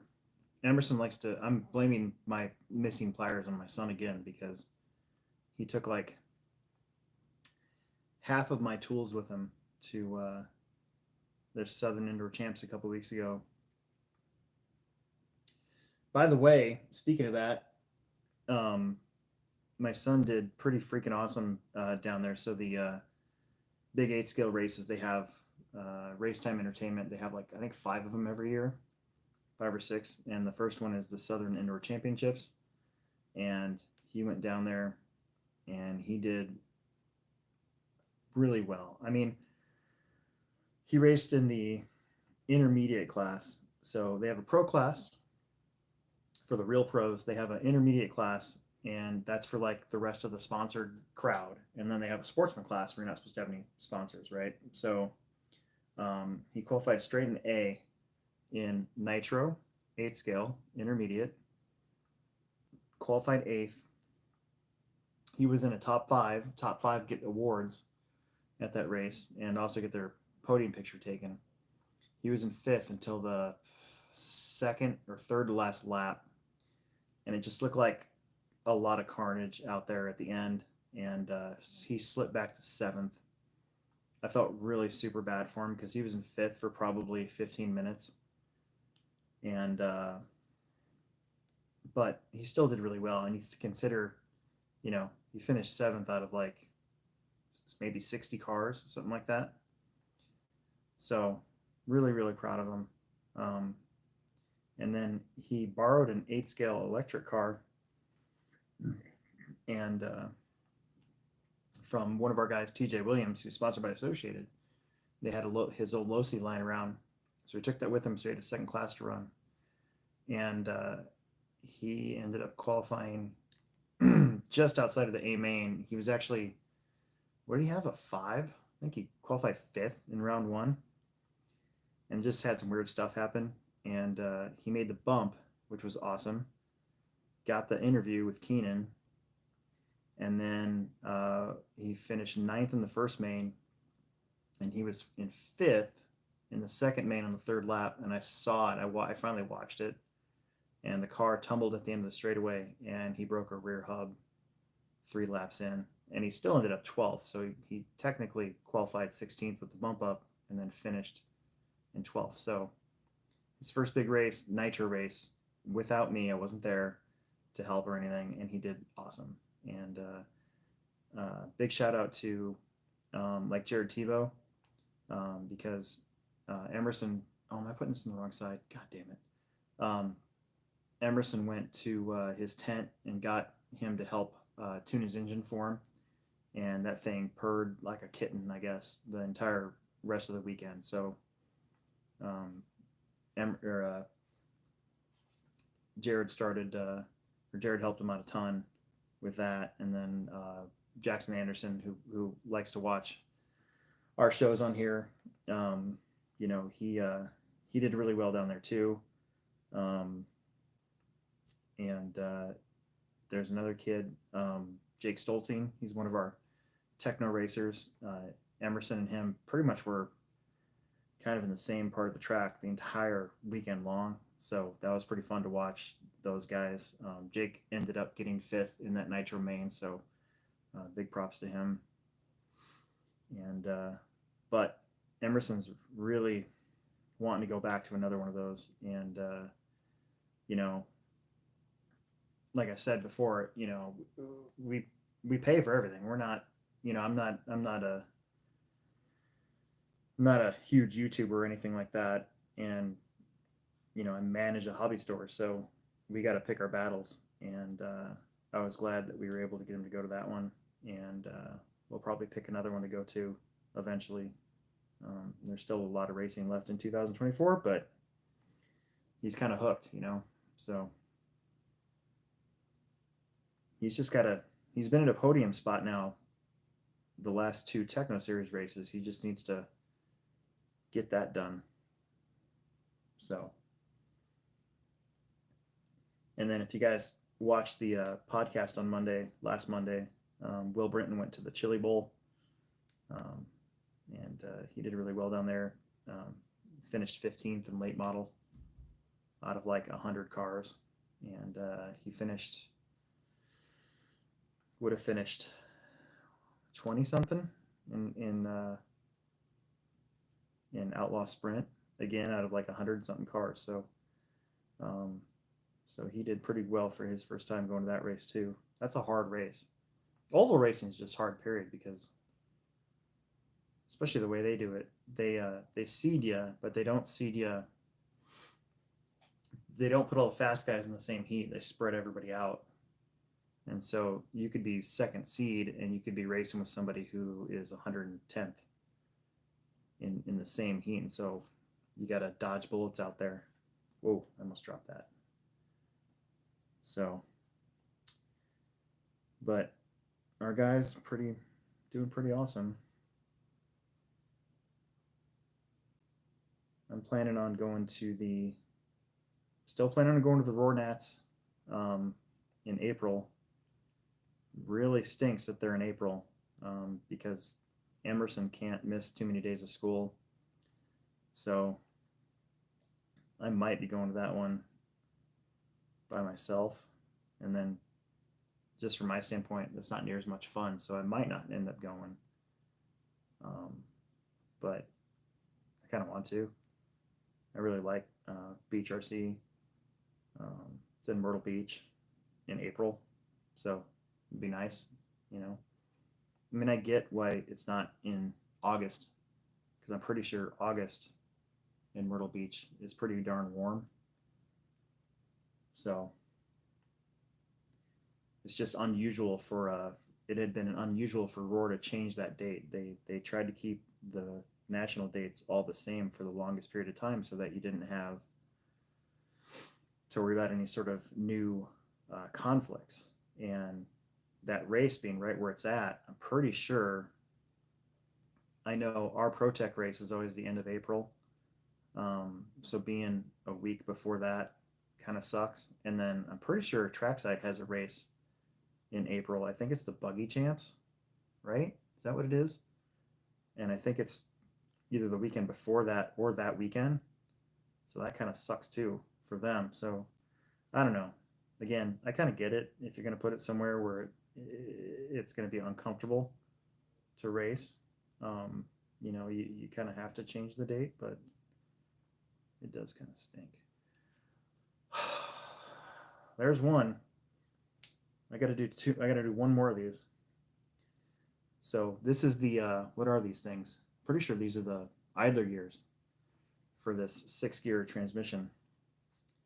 And you got to screw the flanged bushing into the idler gear. So, and unfortunately it's a really small Allen wrench size that I don't have a driver on. I was really hoping it was 050, and unfortunately it was not.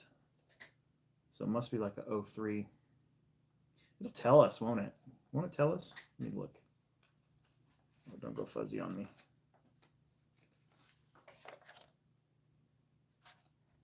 I thought they had like a sometimes a tool build.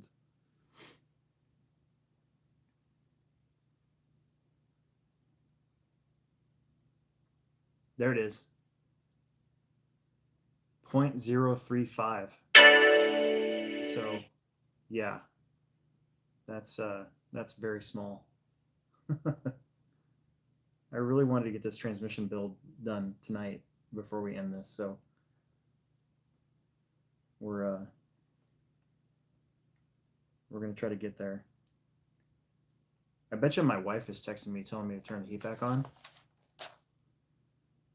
but I don't want the sound to interrupt the stream tonight, so I'll just get yelled at later.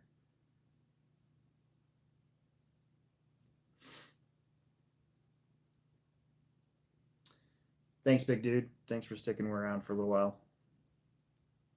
Big Buckarama. Keep looking at that, back at that double X4 and hating everything in disc wheel now. I know, dude. Like, those wheels are sick. I do miss having the option of having a spoked wheel. Like, I get why we have just dish wheels, but at the same time, spokes would be pretty rad. Especially spokes like that. That would be pretty sick. You know what's crazy about that too is like spokes nowadays probably wouldn't matter that much, because when we were racing outside, you know, spokes used to suck because if it rained or got muddy, then your spokes would get a bunch of crap in them, and your car would drive bad and just not be very good. Um, but nowadays, because everything is pretty much either indoors on clay, there's very little 10 scale outdoor racing. I don't know why we don't have spokes like that again. I mean, J Concepts has those 8-hole wheels, and they're kind of cool. Dirt oval guys like them.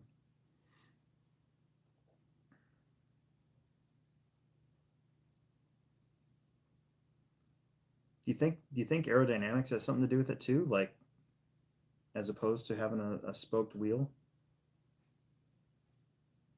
Like, is there a closed wheel versus an open wheel? You know, maybe I'll ask Jason that next time I talk to him.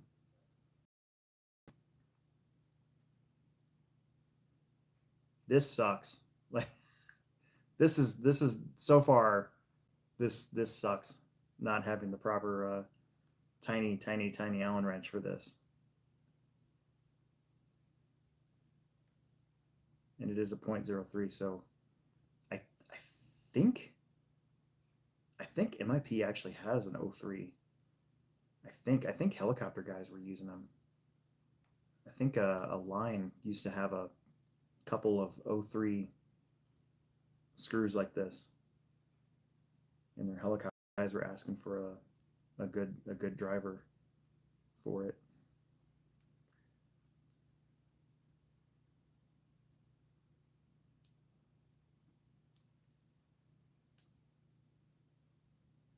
I just don't want to strip this Allen wrench out, because then you'll really be up a creek. At least if I get 2 of these in there, I guess, no matter what else happens, it'll hold the flange in there.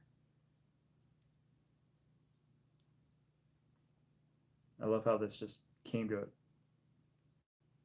screeching halt. 2 more.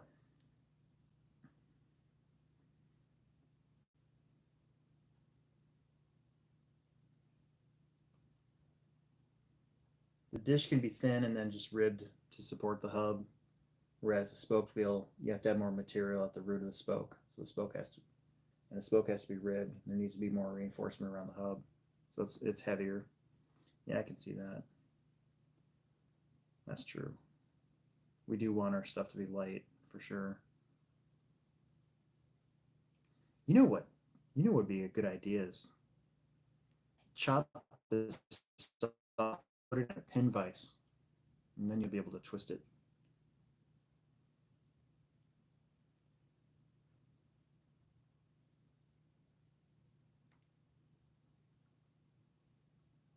If I had my Dremel here, I might even try that.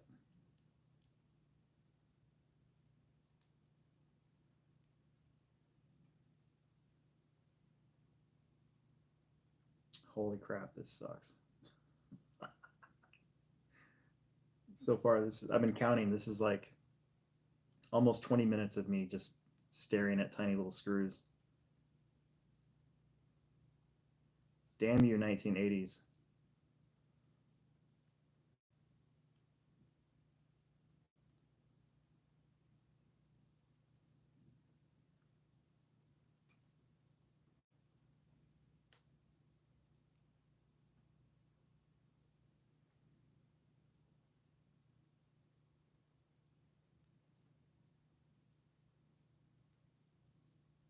One more.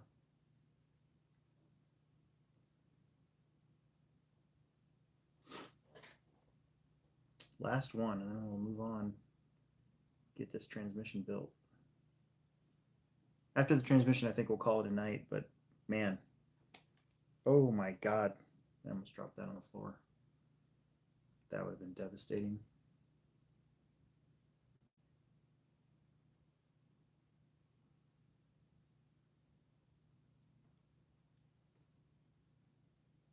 I think the pin vise idea is actually a pretty good one. So if you're watching this and you haven't built yours yet, and you don't have an 03 Allen driver, get yourself a pin vise. Thought I had one here. Yeah. So I have my Yeah Racing pin vise for drilling out piston holes with, right? And it clamps all the way down to nothing. So you could take this and cut it and then stick it in your pin vise, tighten it down, and then all of a sudden now you've got an Allen driver. So just a thought. Obviously I'm almost done with this, so we're not going to worry about them, but for now, but that would be a good idea. Fast23R says Aeromax has an 030. So there you go. Maybe it was Align that actually had them back then too. An actual Align branded Allen driver that small. Oh, my fingers. This is brutal. My fingers aren't made for this. What time is it there? It's 4:18 p.m. here, and it's Tuesday. Yeah, it's 11 o'clock here, and it's still Monday.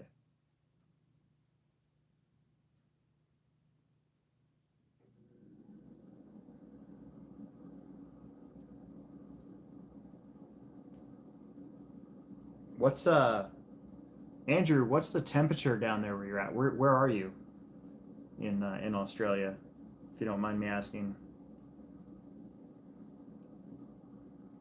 Because we here in Omaha, Nebraska, we just broke 30 degrees for the first time in about 2 weeks. Woohoo! Oh, thank God that's over with. My fingers could not take any more of that. Holy crap.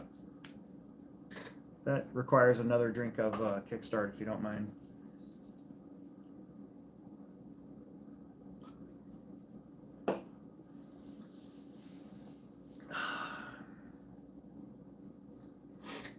Okay, let's turn this page, shall we? Or have we already turned the page? We had already turned the page. We're turning it back. Well, there's more E-clips, so that's always fun. All right, so that goes to the outside, and then your E-clip.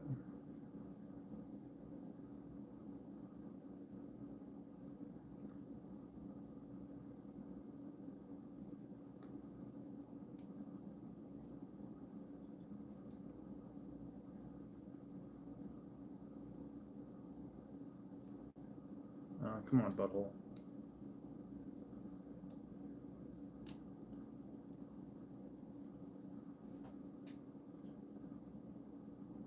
There you go.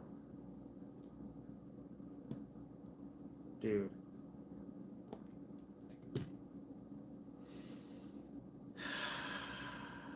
E-clip, you're making me look bad.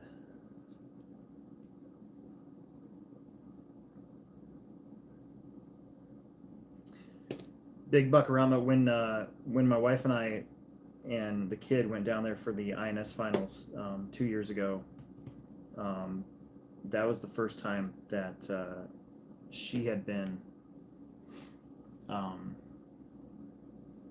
in Arizona, and it was December, so it was nice out. And she's like, "Oh, I could live here."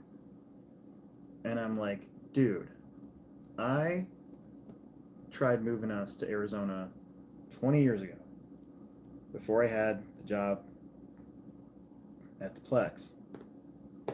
There we go. I was definitely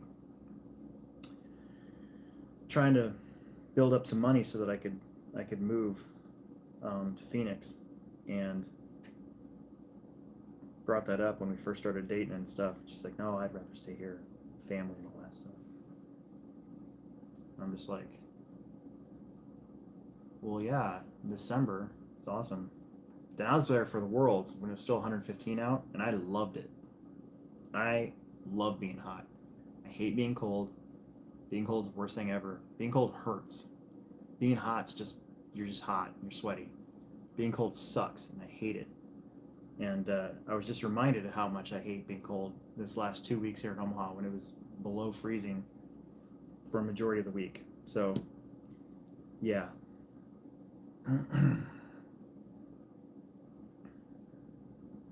Not my favorite.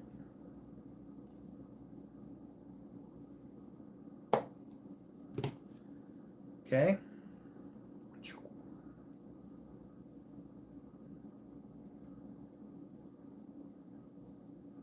Now we got the actual Melbourne, and it's 32 degrees Celsius. It's pretty warm there.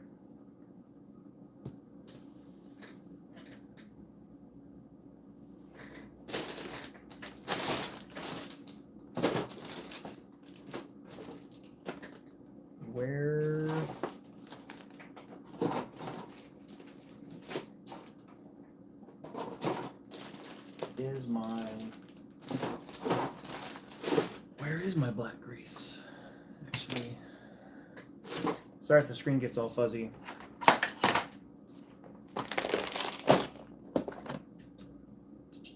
There we go.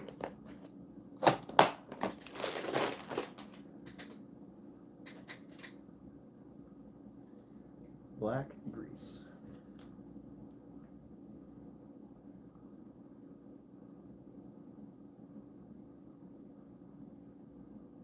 Used to live in the Pacific Northwest. Moved down here 2 years ago. Yeah, that's what I'm saying. One of these days. I mean, oh, the black grease, you know what? Now that I think about it, they give you it and it's in a cup. This is one of my biggest pet peeves in RC right now, is that we went from this, which is super easy to apply and keep in your box, to this, which you got to use like your finger or maybe a syringe or something like that. This is annoying. That's why I didn't even see that I had it, because, you know, wasn't looking for it. So I have a whole bunch of these, and I try to, I know I'm going to run out eventually, but I try to keep them around.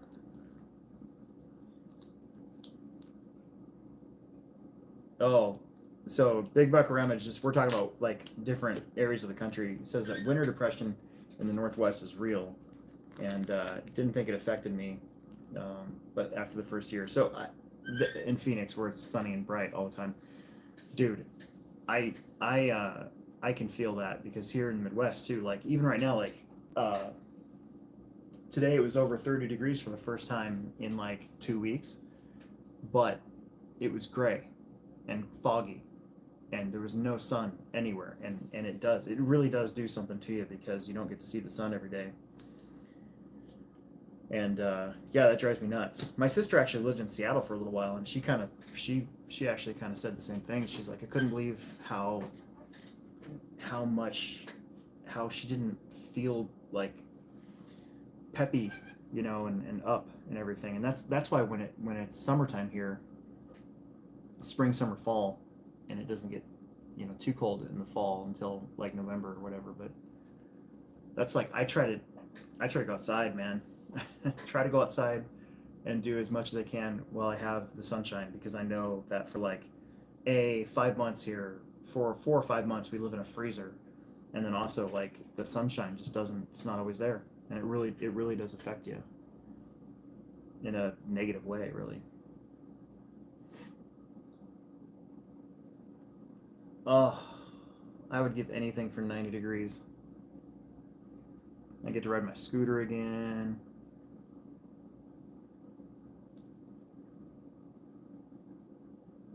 I haven't ridden my scooter since early November.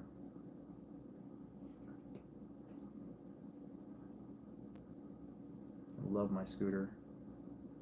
Sucks not being able to drive it, ride it, whatever.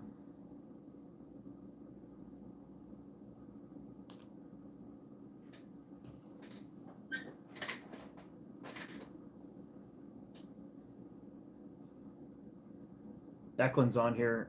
Dude, it's crazy. You go outside right now and or not right now, but you go outside today and it's 30 degrees. And even with a little bit of wind, you're like, oh, this is so nice. And then it dawns on you, wait a minute, it's 30 degrees. Like, it shouldn't be nice, but somehow it feels nice because it's been so cold that 30 degrees outside feels like 50 or 60. It's the dumbest thing ever. I hate it. But you can't do anything about it.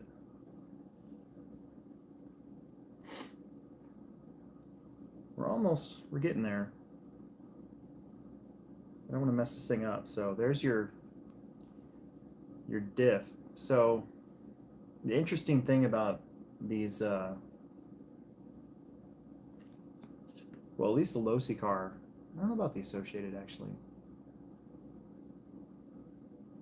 But the Losi car, oh no, so you would adjust your diff basically by the slipper plate. And like the old Losi one had a Allen wrench in the side where you could adjust your diff. So before there was slipper clutches, you could adjust your differential instead of having a slipper. Which is what this is, I believe. Like this is all a differential. This is not a slipper clutch. I don't think. Anyways, I'm talking out of my butt. Dwayne Fletcher, hey there, is the clear kit durable enough to race? So I don't know. We were talking about that earlier in the stream. I've read that this is different from the material that they use when they make prototype parts, which is definitely not durable. But that this could actually be driven, and ran. I don't know. The problem is that they're not selling. Team Associated is not going to sell these parts separately. You can only get them in the kit. So if you do happen to break something, well then you either have to replace it with the stock white plastic or like the 3D printed stuff that company that I can't remember off the top of my head is making now too. But from what I understand, the clear parts aren't going to be available separately. So my plan is to never run this car ever. I'm just building it to have it on my shelf and because it looks cool. And it's kind of a Christmas splurge for myself more than anything. So I don't know, the verdict, I haven't got any first-hand verdicts on that because the three other ones that we sold at our store, their guys are doing the same thing. They're not going to drive them. But I have read that it's durable enough to be able to run.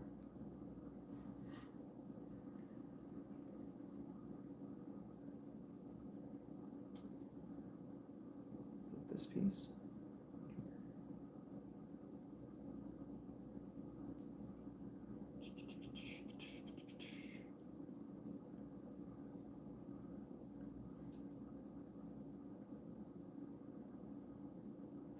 And then this bushing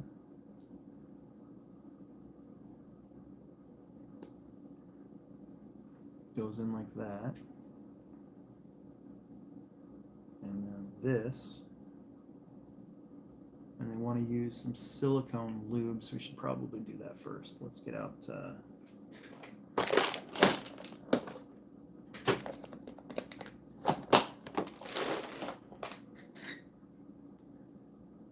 our diff grease here. The clear plastic, Big Buck Rama says the clear plastic is technically stronger than the kit plastics, but it's harder, therefore more brittle. So can you? Yes. Should you? Probably not, because it'll have zero grit give.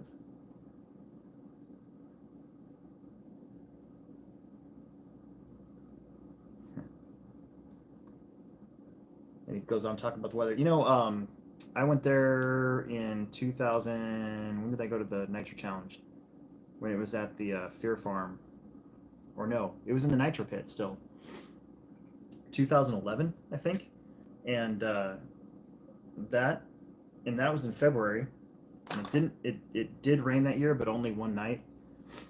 And that was the thing that I kind of chuckled at was in the morning it was like 30 degrees, and then it would jump up to like 70, and then by nighttime it would go back down to 30. I thought it was freaking beautiful out, and all I did was wear like a jacket, and then you'd walk around. Like where did we go? We went to an open air like mall that had a Hooters in it somewhere. And all these people were in like winter coats. My friend that went with us, we were both in like just hoodies. We're just like, it's not that bad.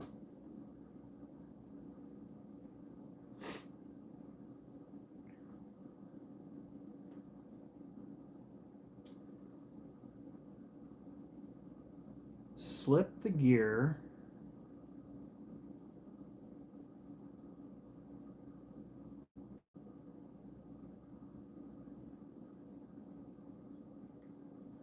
Slip the gear onto the tube and tap the assembly together using the handle of a hammer or a plastic handle of a screwdriver. Do not use the vise. So this basically has to get whacked inside of there. That's interesting.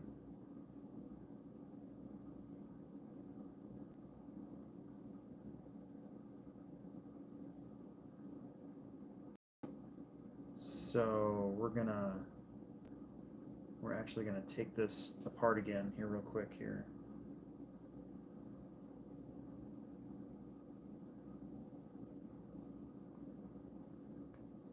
And do this, see if we can get this thing to get jammed in there.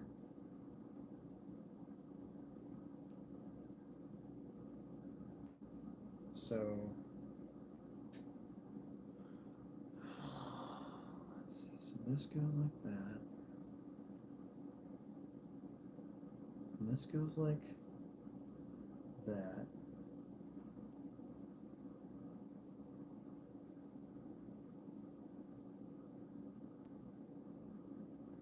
And then this bushing has to go in like this. And we're going to actually use, I wonder if this goes all the way through. Yeah, it does. Oh, that ain't going to work. Shoot. I know. I don't want to tap stuff. I'm worried about it breaking.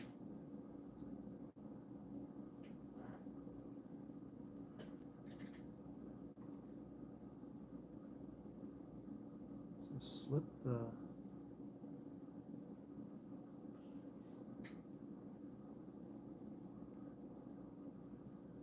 well.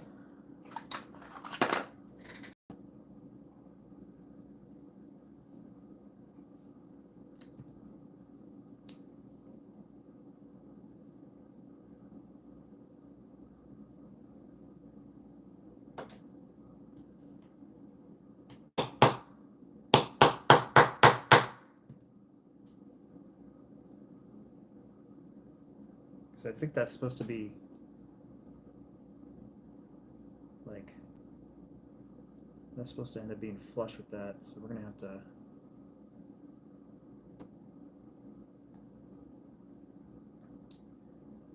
fit a socket over that shaft and use it like a collar. Like that. It's a good idea. That was really loud.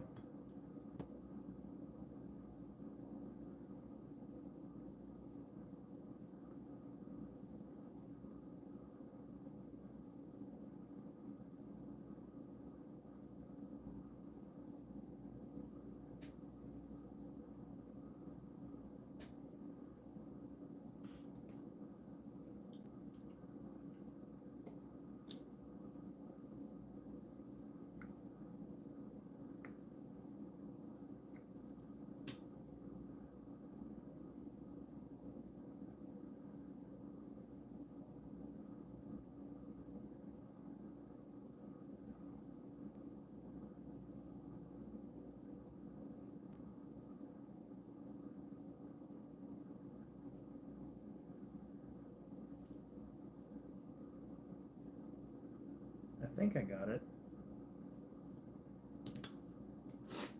I think I got it because it's on there kind of tight, so I'm pretty sure.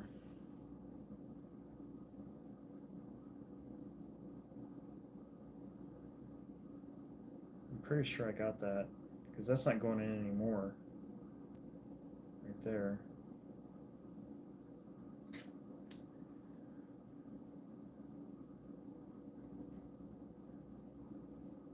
Okay. And this one's got to go in there. I actually think I can use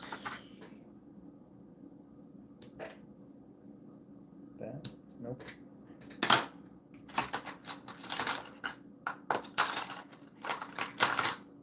This one. There we go. Ah, does it?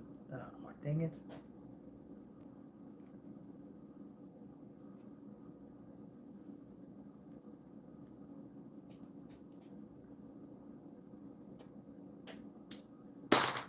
Doesn't go in deep enough. Punk.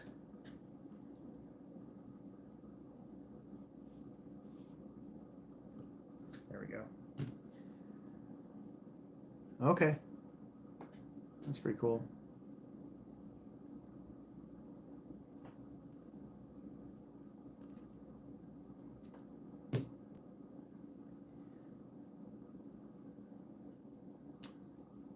This is a long stream. I like it. We're gonna get this. We're gonna get this in. Okay, so now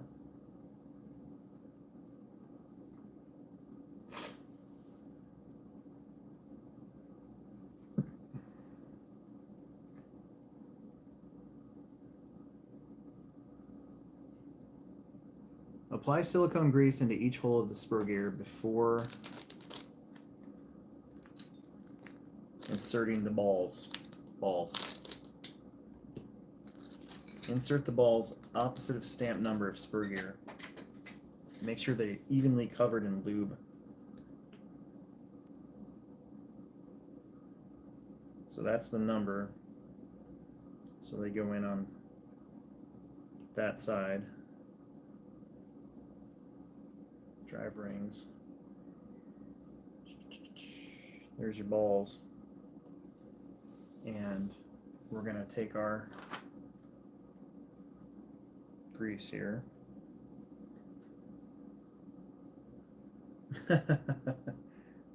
He says, I'm actually pulling up the manual because I'm too confused right now. Yeah, it's not entirely clear. It says slip the gear onto the tube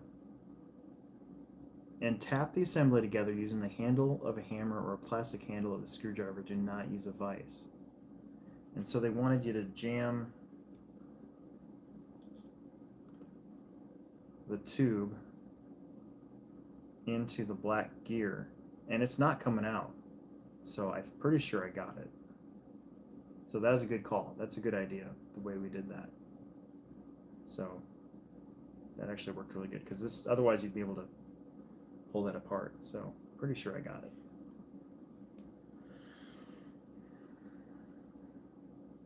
Apply it into each hole. Now this is different from the way I usually do diff balls, but I'm going to do it the way the instruction manual says. So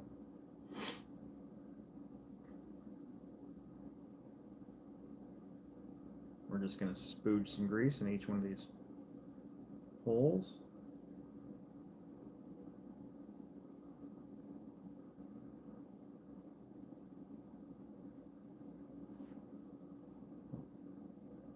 And it says to be careful to not get any grease onto the rings, so onto the back side of the rings. So we are going to be careful about that. So 1.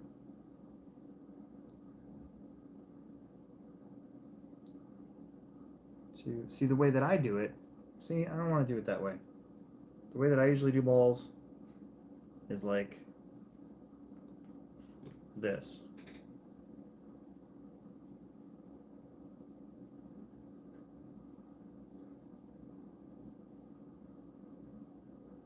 Grease in hand.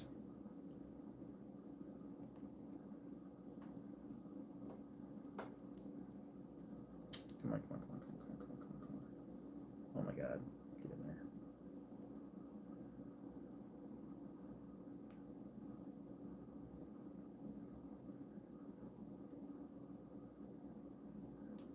balls in hand, mix it up so that they're evenly covered. Don't get that in there. That's not good.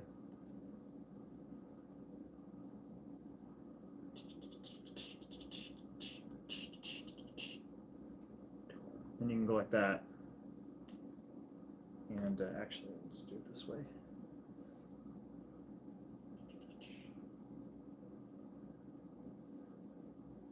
Now they're covered completely, evenly.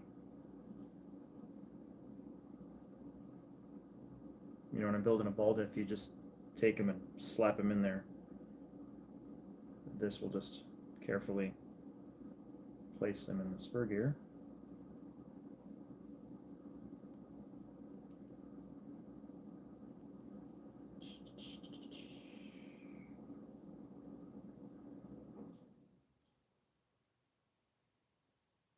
And then wipe our hand off. Like so.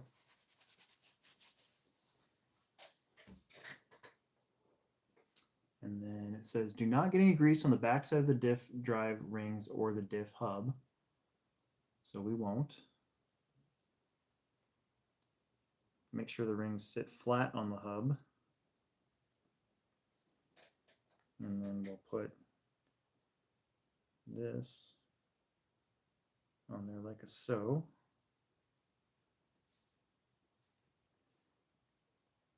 And then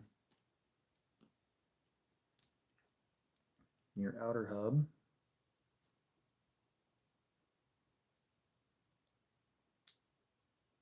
And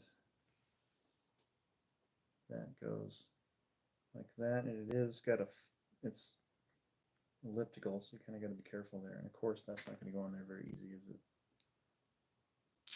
There it goes. Okay, so we're going to try that again.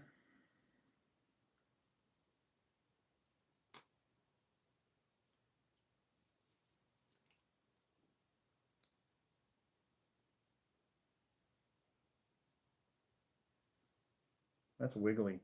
Okay. And then that goes like that. God damn it. This reminds me of like a Traxxas freaking spur gear. That ring's always... Dude. It sucks you can't put grease on the other side of it, because that's usually what I do to hold these in place.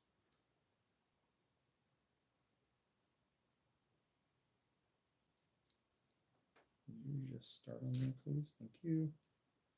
All right. Come on. There we go. Haha. Spring, we're going to pre-crush it.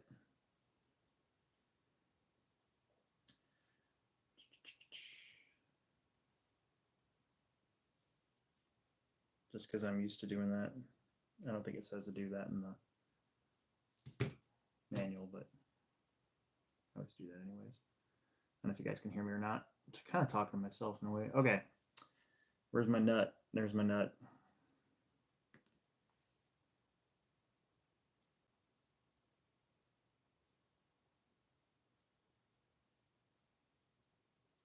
And luckily I have a 1/4 inch.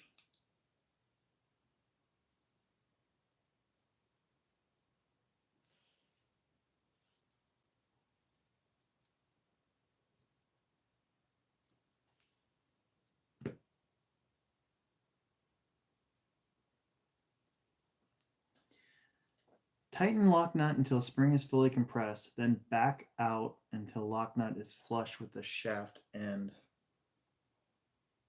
So we're going to need to somehow... Oh, shock shaft pliers. Shock shaft pliers to the rescue. There we go.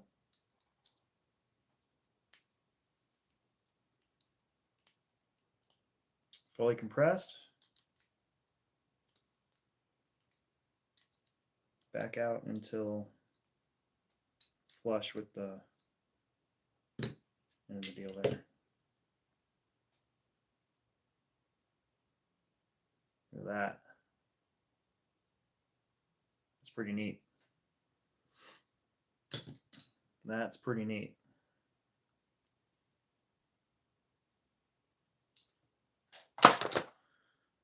Okay. Close that back up. Close this one back up. Now,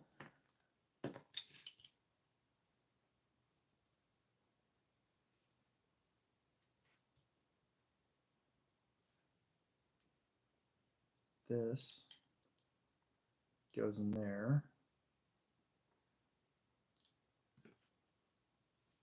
And that's the outer side. So this is right. So this goes. I got a glare in my instruction or my manual here. So it goes like that.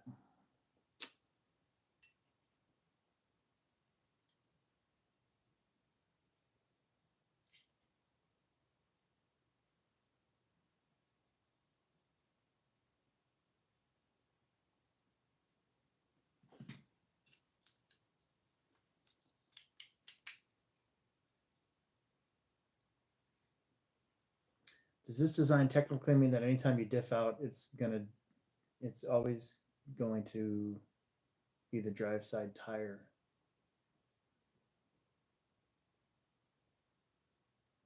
That's an interesting question. Because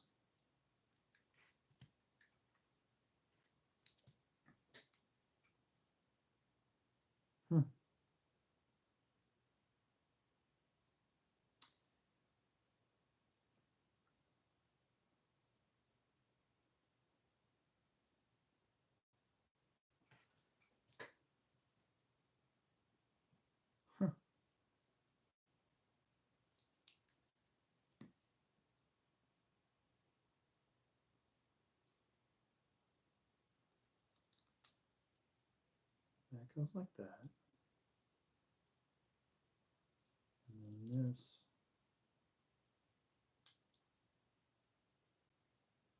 goes like that through. Like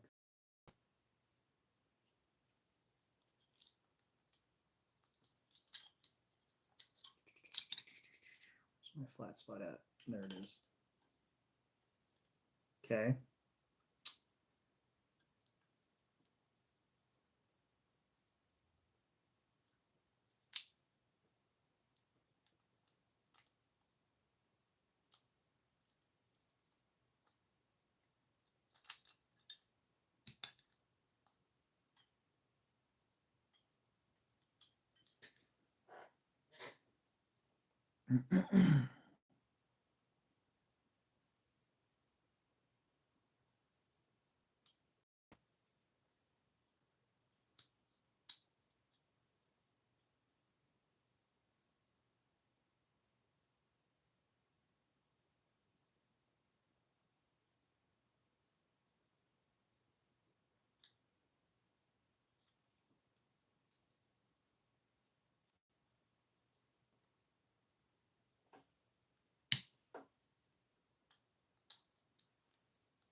Come on, don't be a butthole.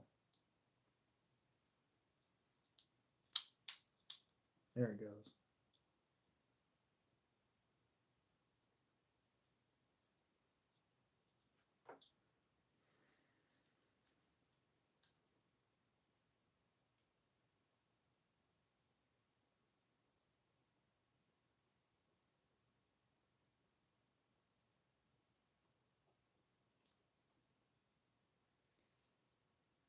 We're looking at this. It says, because if the main gear diff balls are into the spur and the backside diff ring is locked to the left side drive gears on the thrust, it would seem to me that the drive gear would lock up. It's a 6-gear transmission, right? So it does have that thrust bearing here in the middle, and it gives to either end. Okay.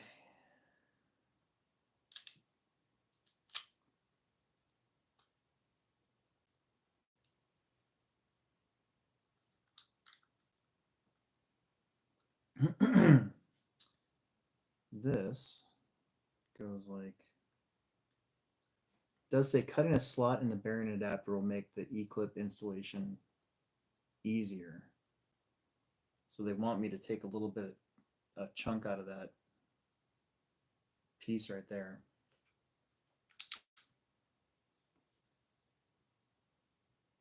Could probably do that just with, I don't want to ruin this, so.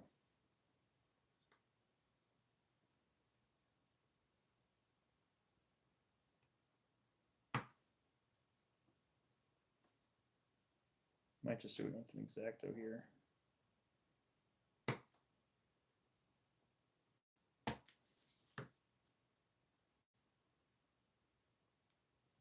Kind of worked. And I don't want to ruin it, but it is taking a little bit of material out there. Ooh, that was close. Getting my fingers.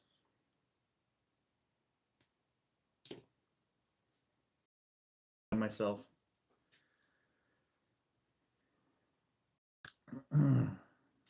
Okay, so then that goes in there, and then this bushing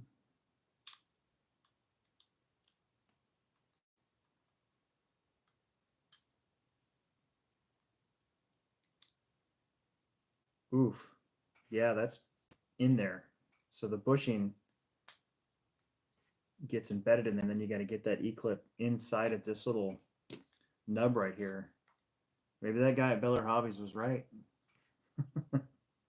That's gonna be my running joke for this. Basically, if you weren't here for that, when I was a kid, the guy at Beller Hobbies told my mom that this would be too complicated for me. And at the time, because I was very young, I see what this wants me to do now. So you know what we're gonna do? We're actually gonna take that.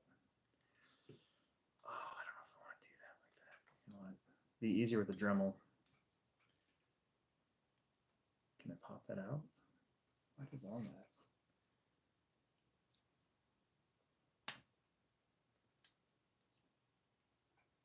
Wonder if the, I'm curious about something. I wonder if,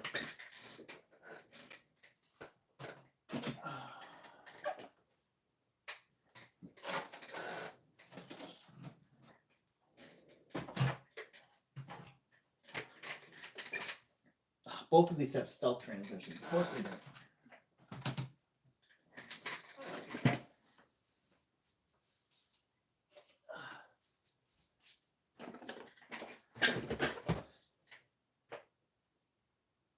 Nope, there's no nub taken out of this one. I wanted to see if the transmissions that I have, I feel like that's a smaller E-clip somehow.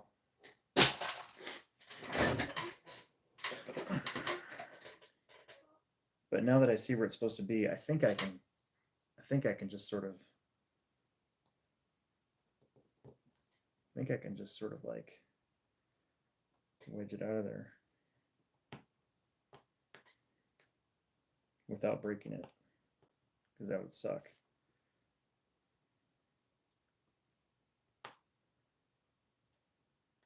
Be easier if I had to Dremel. My Dremel's at work, because I had to Dremel that if you were here for the whole time, this HPI truck I've been working on, it's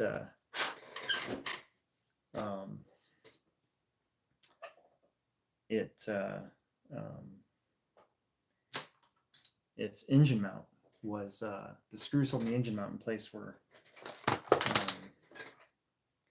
basically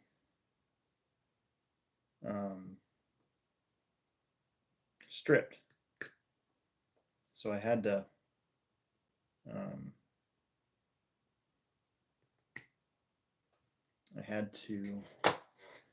take my Dremel to work and use it to mangle up this truck.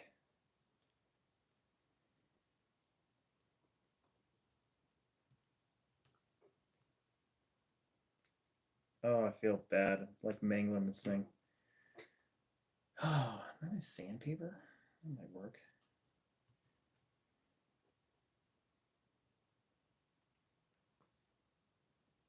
Oh, okay. That kind of worked. It's kind of a hack job, but we'll clean it up here.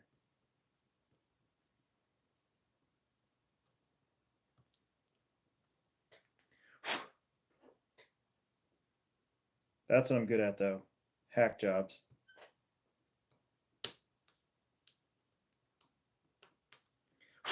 Building and racing. There you go. That actually kind of worked.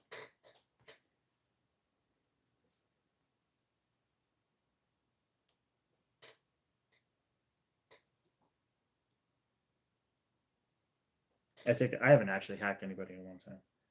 That on purpose. I think that works. Okay. This is actually, the actual transmission itself is relatively simple, really. I mean, it's a little more complicated than a 3-gear, but I mean,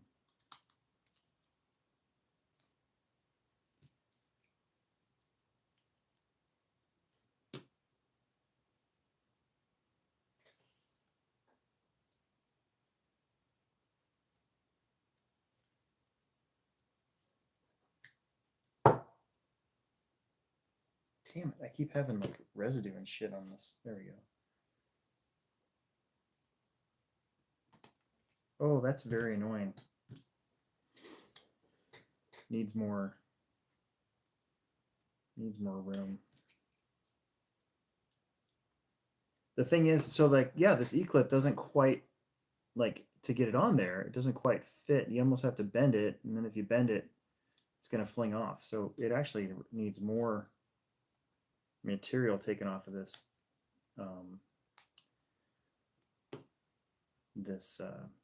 adapter, this bearing adapter is what it's called.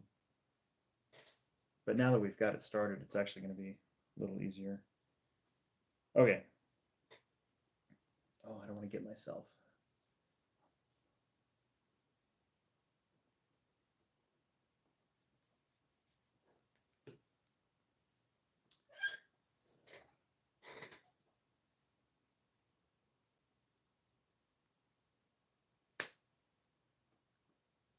My nips. You know, some modeler people pay like exorbitant amount of money for good nips. There's a company called God Hand that we regularly sell $70 nips, mostly to Gundam people who are building Gundams.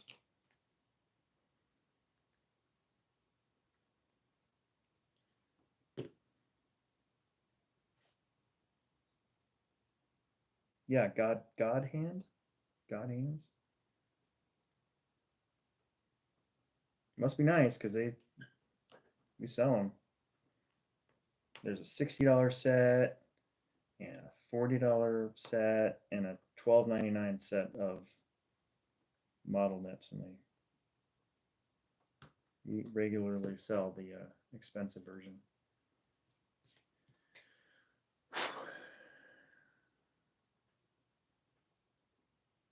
I have this like pile of tools that keeps growing here. Really would have. Oh, check this out. I made this for tires, and I'm gonna make it. I'm gonna pop this bushing out real quick. We're gonna clean this up.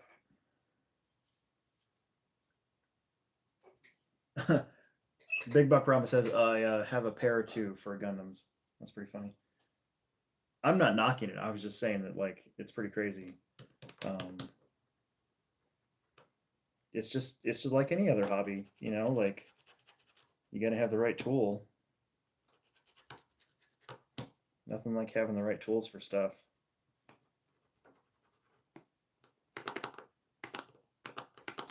At some point this summer, I'll probably do one of these after hours when I get my cabinet to hold my Gundams. Not my Gundams, sorry. My Bandai Star Wars models.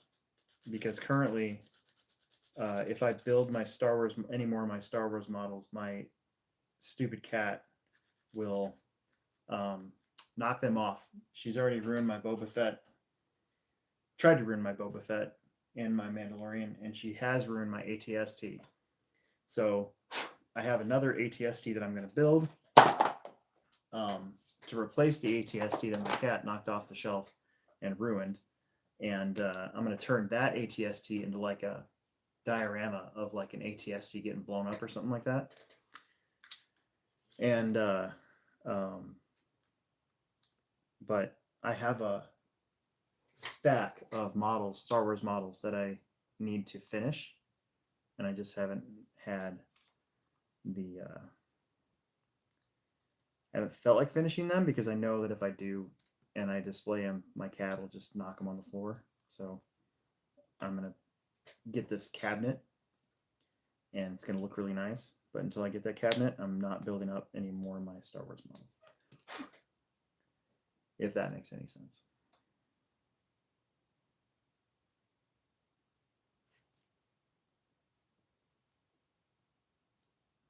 There we go.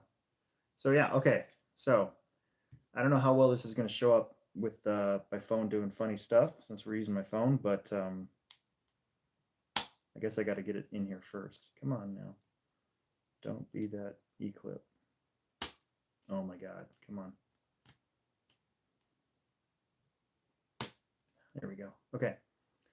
So yeah, so the instruction manual says, cutting a slot in the bearing adapter will make e-clip installation easier, and I can definitely attest to that. So I don't know if I'm going to be able to show this or not.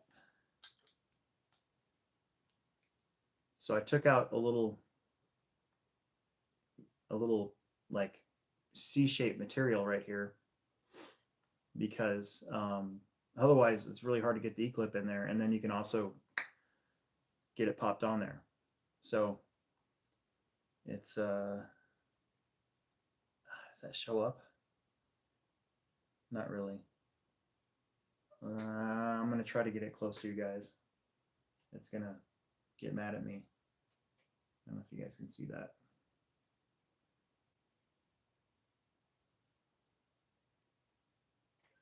Anyways, so yeah, that actually worked.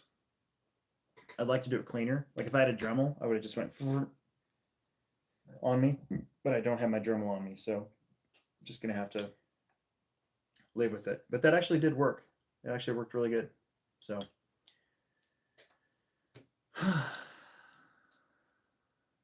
so yeah. Okay. It's exciting. Let's see, there's a plain nut that goes inside of there.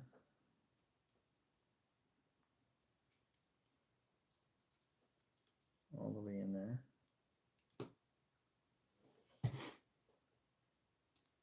And then these things go in there. Here's something you don't see very often, little felt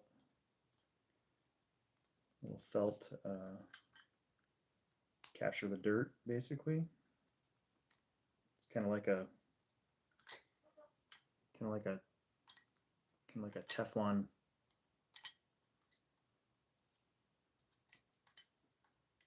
Teflon seal in a way, without being Teflon.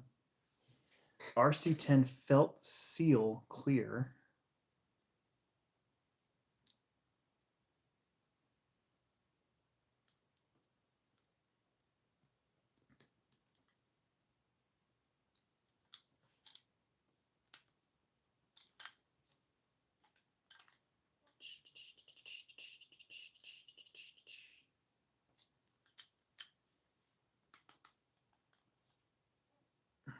Okay. Kind of missed the foam donuts for ball studs. Yeah, that's exactly what I was thinking of when I saw those. I'm like, oh, that's that reminds me of that. Okay, this is the end of bag C.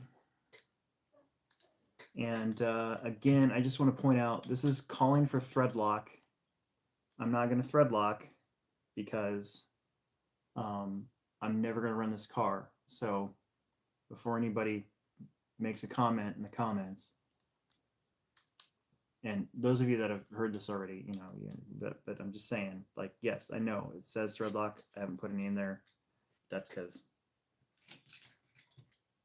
I'm never going to run this car. So we're just not going to use it for right now. I just want to get this car together.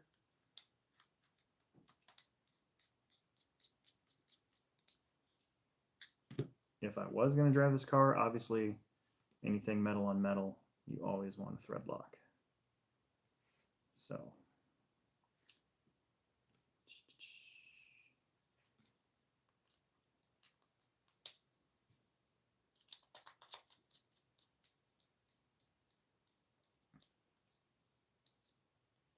missing it. I'm missing it.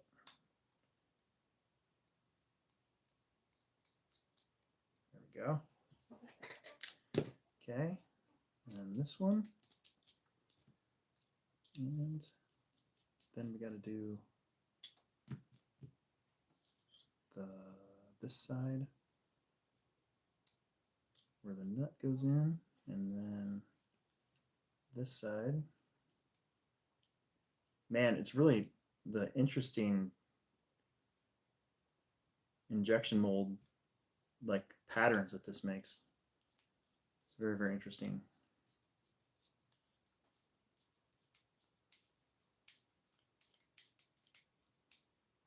There it is. Transmission is done. That wasn't that bad. Just those 8 tiny little 03 Allen screws. So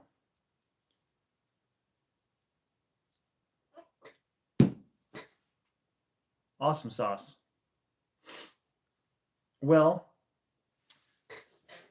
that was probably a good 2.5 hours, I think. So we made it through bag C, and that's really good progress. So we've got the front arms, front shock tower, the hub carriers and spindles, the steering rack, and then now we've got the transmission all done. Next up would be the rear bulkhead, rear shock tower, body mount, rear arms, and all that good stuff. So I think for now we're going to call that a night. I have to work tomorrow at the store, and we have Tiny Tuesday off-road tomorrow too. So it's going to be a long day, but I think that's really good progress, and it's pretty exciting stuff to see it start to kind of come together.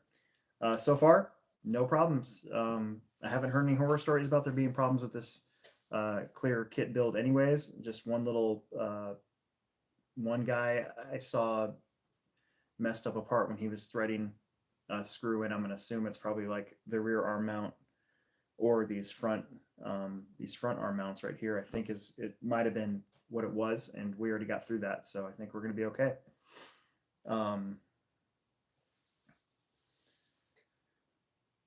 Well, that's what I got, guys. I'm going to turn the heat back on so that my wife doesn't get mad, and get my phone back, since my regular camera stream, my good camera apparently didn't want to do that tonight. So you guys are awesome. Thanks for sticking with me, and thanks for being here. And I will see you on the next one. I'll probably end up working on this one this week sometime, and if I don't get it done by next Monday, we'll probably come back to it. Otherwise, you might be seeing us do the Vanquish kit next week, or maybe even a B7. Might end up doing me in the B7 actually. So I don't know, a lot going on. We'll see what happens next Monday, but for now, I'm gonna get out of here. And yeah, thanks a lot. You guys have a good night.